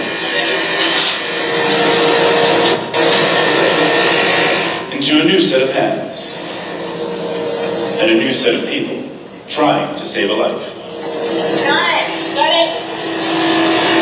Terence Berg, CNN, Balad, Iraq.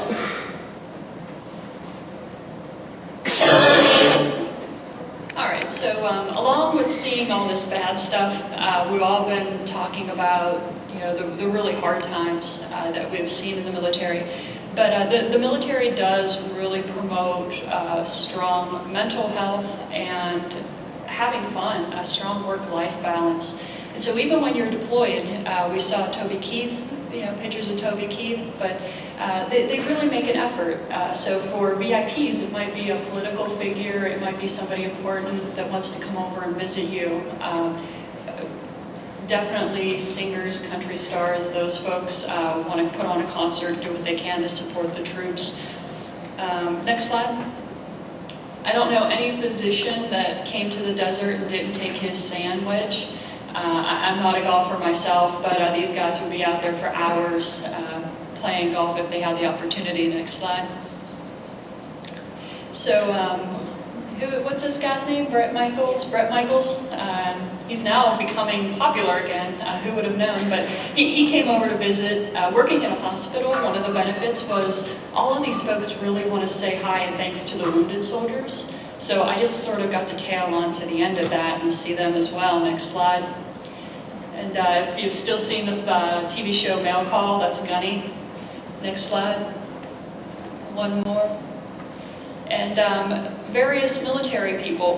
This was one of the generals in the Air Force, wanted to come to that Air Force Theater Hospital that you saw and see the technology. Not every place had CT machines like we had imaging equipment.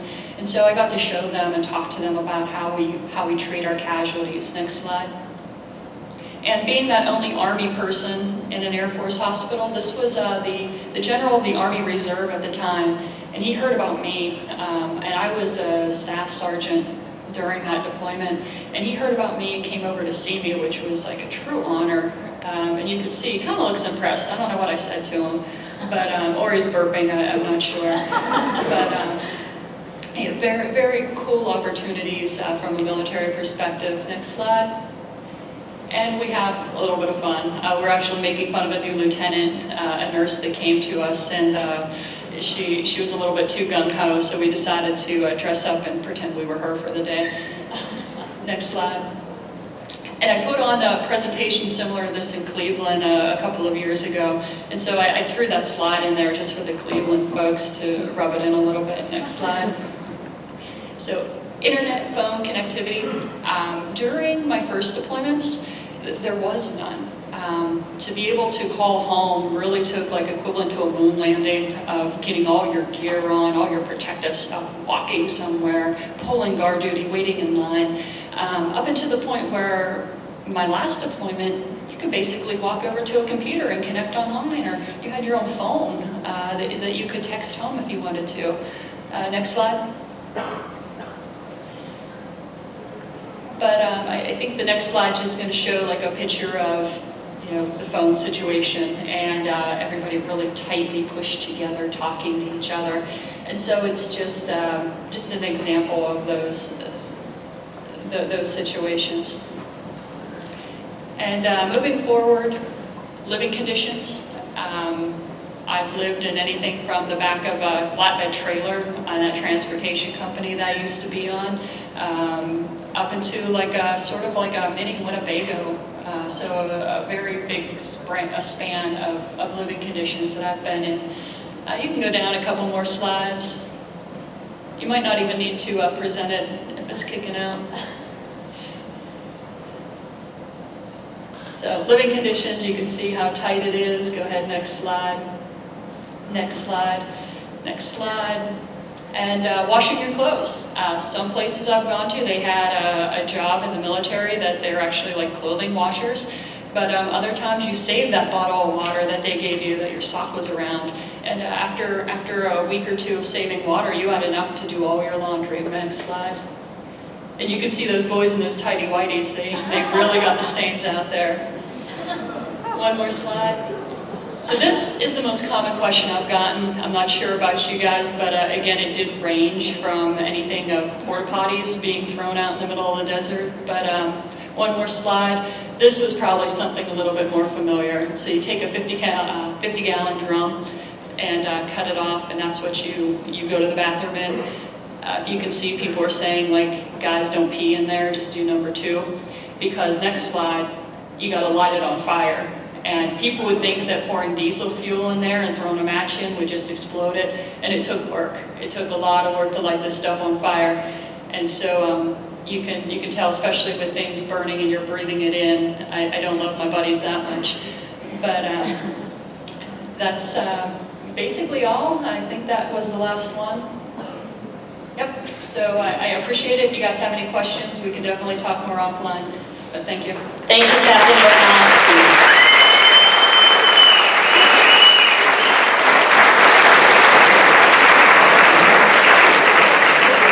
So we do have about 20 minutes for questions and answers. I'm going to come down to you. So if you have a question for any of them, we can answer your questions.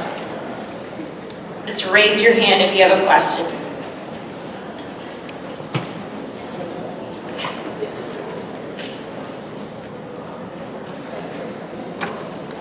You have 7 veterans here, and there's only one person that has a question. It's sort of like for all of you. Do you have any major regrets?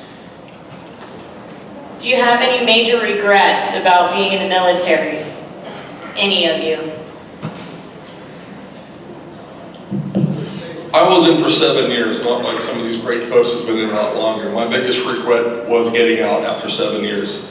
I had a family back in, small children, so I got out. So my only regret was getting out, not doing my 20 years or more.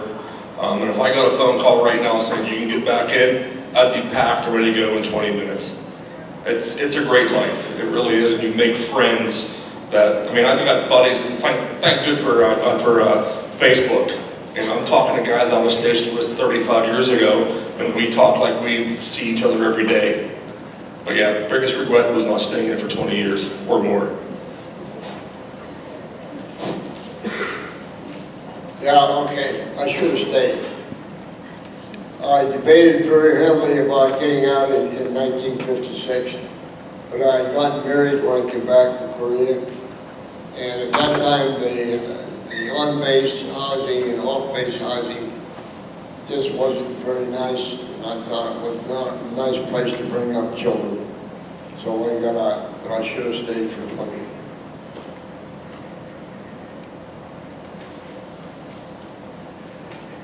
Knowing now what I did not know back then, if I was physically capable, I would do it again.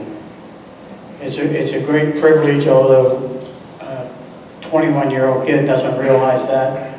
But it was a great privilege doing what we did, and we got better at it. The people doing it today are 1,000 times better than we were. They're just more motivated, much smarter, better equipped to protect all you guys. You may not know what that means, but if you ever go unprotected, you'll know what that means. Thanks for this opportunity.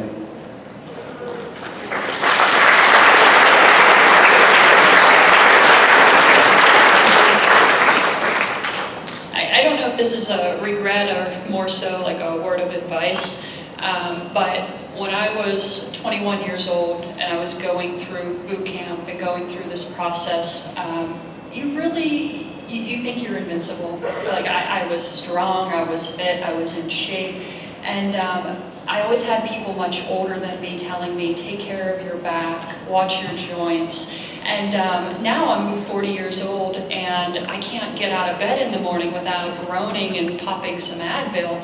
And so that word of advice is, even though you might be able to physically push yourself a little bit harder, just scale it back a little bit, and your 40-year-old body will thank you. Thank you for it. Any other questions? Scale it way back. I'm 56, I've had 3 back surgeries. My legs and feet don't work like they should. So yeah, take care of yourself. Trust me. It's made a long way. How are the wounded and the casualties effectively removed from the battlefield without putting other people in danger?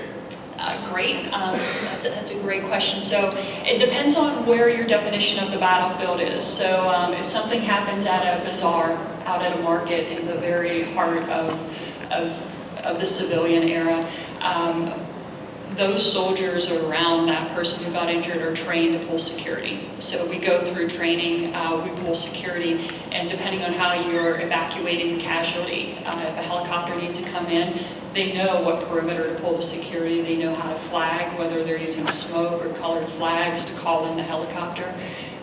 If it's once they get to a a higher level medical treatment and we're getting them out, we try to put them on the biggest aircraft possible. And so we take them to a flight line, we transport them, and then send them usually to Germany.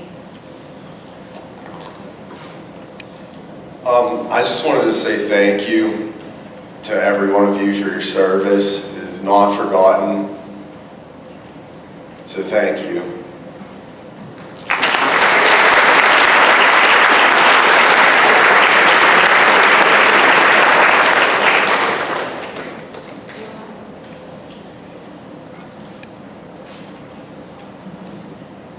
Were you able to keep the dog and bring it home?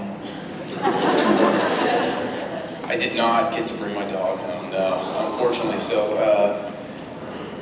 there are ways to bring dogs home, but there's like extensive quarantines they have to go through because of the different parasites and diseases and whatnot that are in the country. So it's sort of passed along from unit to unit. They become like, we call them FOB dogs. FOB is like forward operating base. So they lived there longer than we did, you know. The next person came and then they had the pet ready, waiting for them. So when we rotated out, there was always somebody that needed the same opportunity to sort of have some joy in their life. So Molly stayed put and I came home.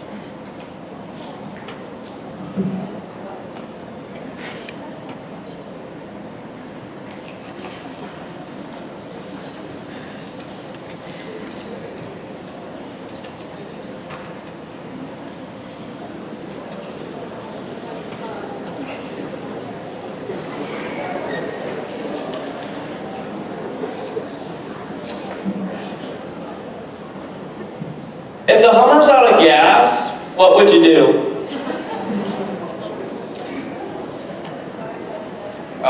So normally we have extra cans of gas that are strapped outside of the truck in order to refuel if we ever need to. Otherwise, if it ran out of gas, we're not going to let our equipment be turned over to empty. So we post like local security and we stay there for a night until another unit can come out and link up with us and then refuel our vehicles and move. But yeah, we did do tows. There's a number of ways to do tows, but that's just, the terrain was extremely rough. You saw where we were at. There's no roads. It's all, we were driving through farm fields and off-road and whatnot. So we could tow, but it's short distance usually because it's pretty hard on the vehicles to tow. So sort of try not to let that happen, you know what I mean? What was it like upon a turn of Korea? I'll repeat that. So he asked, what was it like whenever you returned home from Korea? How are you treated?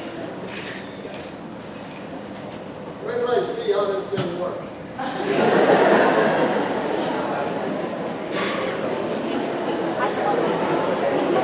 How's that?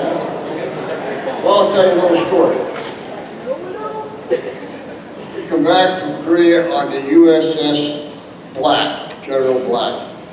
It was a ton. I think my cohort over here at the other table, it was a converted LST, which I'm not a naval person, but I think it had a round bottom and it didn't know what a good wave was. And when we left Korea, we blew a boiler, we drifted for a day and a half, they finally got that fixed. We're headed for the States. We had 2 Marines that were bleeding internally, so we headed for Pearl Harbor. We were hoping we'd get into Pearl so we could see Hawaii. They were going to transfer them by air, seaplane, but it was too rough, so they sent a Coast Guard cutter out, and they transferred them at sea. So then we headed for Treasure Island in San Francisco. Lo and behold, there was a big earthquake in Alaska, and we were supposed to have a big tidal wave. So they locked the hatches down below. So somewhere around 3 o'clock in the morning, the ship went up, and then it come back down, and that was all there was to it. When we went under that Golden Gate Bridge, I had tears in my eyes. I was out of the country for 15 months. We didn't have cell phones, we didn't have telephones. So it had been a long time since I'd seen my family, my mother and them. Anyway, we was at Treasure Island for about a week, and then had we not got travel pay, I probably would have had to hitchhike home. But anyway, I was able to fly back to Pittsburgh, go off the airplane in Pittsburgh. I did not know that my mother was going to be there. I had another friend that got home a week before I did, and he knew about when I was getting home, and they'd done some checking with the USO and the rest of it. Anyway, long story short, when I walked down the gate, whatever you want to call it, and got into the airport in Pittsburgh, it wasn't like Vietnam. People wasn't spitting on me, but they just kind of ignored you, like, oh, okay, there's another Marine or another whoever. And lo and behold, I walked right past my mother. I didn't recognize her. I wasn't really looking for her. I had no idea she was there. I was going to try and get home somehow. Anyway, she hollered at me, "Man!" And I turned around, lo and behold, there was my mother. So that was my big return from Korea. And when I did get home, I think I drank 4 beers pretty rapidly. My mother said, "Dad ain't gonna let you take the car if you keep drinking like that." So I quit for a while anyway. So that's my story.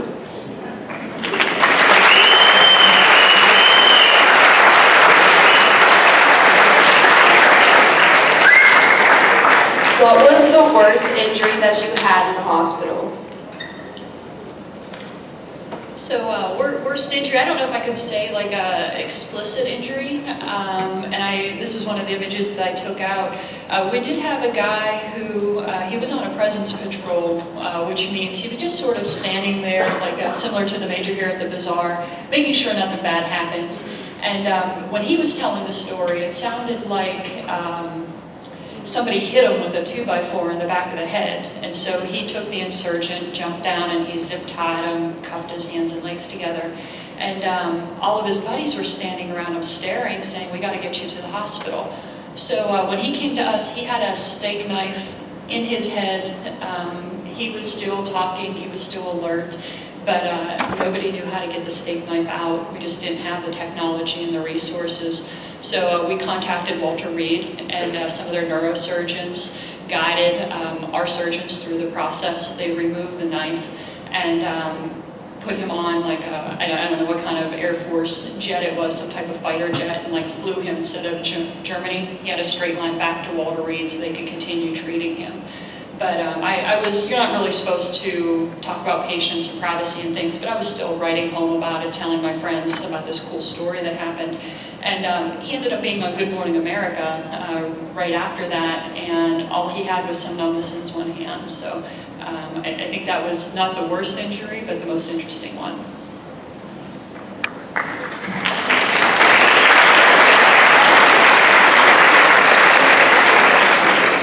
How do you guys feel about war movies that were made about your war that you fought in? Do you think they portrayed accurately? Sometimes, very little. It's a movie, they want people's interest. So, they'll have an Air Force guy sometimes we're in Marine rank or vice versa. And all of us will pick up on that right away. But yeah, they're I didn't quite understand the question. The question was, how do you feel about movies that are made about the war that you were in? Are they portrayed accurately? In those days, there was 2 countries, the United States and Russia. Russia was on one side, the United States was on the other side. Russia was, after World War II, and Russia didn't get into the Japanese War until very late. I don't know if you remember, but anyway, Japan had occupied Korea for many years. And at the end of World War II, Russia was, I'll say, in charge of North Korea. The United States was in charge of South Korea. That's our long history. At that time, in really the beginning of the Cold War, Russia was trying to take over a lot of countries, communist-wise. I feel that Truman made a good choice when he decided to defend South Korea. Had we not defended South Korea, I'm sure that in those days Indochina, which turned out to be Vietnam, would have been even worse. Russia has, over time, tried to take over one country after another. Whether our fight was a good fight or a bad fight, I think it told the world that we had to stop communism, socialism. I don't want to get into politics, but the people that served and died and fought in Korea as well as any other country was doing it for this country. And that's why I said, ladies and gentlemen, you got to protect your country. If you don't, you will suffer like the rest of these gentlemen and I have seen over time. Don't, well, that's enough. I don't really know my words.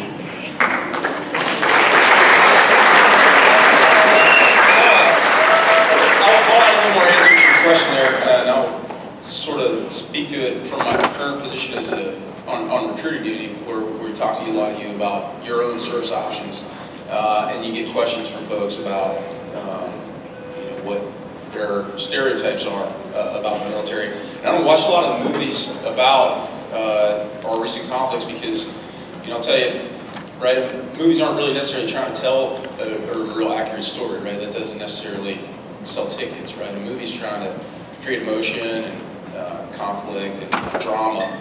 So the point being is, I think a lot of the portrayals in the media, in movies and whatnot, they focus on some of the negative aspects of, soldiers, sailors, Marines are coming home, they have some type of trauma, or, we talk about all the bad things that happen in the hospital, we talk about mental health issues, and the truth is, right, that's a very, very small percentage of folks. The vast majority of service members are sitting on the stage right now talking about how great their experience was, and those aren't the stories that really get told, because it's not really interesting to see somebody that has a great experience, comes home and uses what they learned in the military to better their life. It's just not very interesting, so they don't talk about that stuff. And I feel like they hyper-focus on certain subsects that create controversy and drama in order to sell tickets, which is good. It's good that they make money. But ultimately, it's not necessarily a very accurate representation of what the greater majority of the military is experiencing.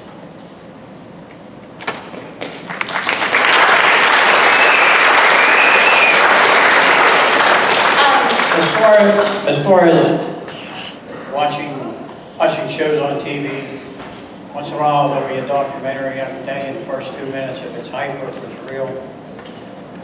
There was a show one time, Ocean Beach, which I forget the name of it, Beach something. It was too real, I didn't watch that.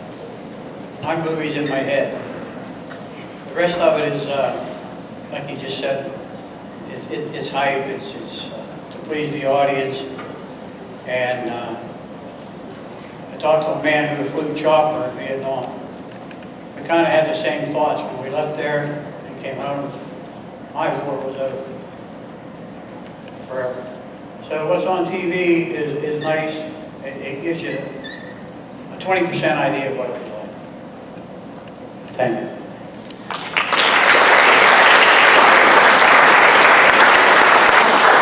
I just want to say thank you for all being here, for the service you've done for our country, and then when and if things got bad, what kept you going? Yeah, I think I probably speak for everybody on the stage, but certainly the Marines, the brothers and sisters to your left and right. That's what really, once you're sitting in this organization, you've got a lot of people, like I said, that surround you that keep you going and you keep them going. And it's a stronger bond than you'll find anywhere. I promise you, it's a stronger bond than you'll find anywhere else in the world. And that's absolutely what keeps you going when times are tough.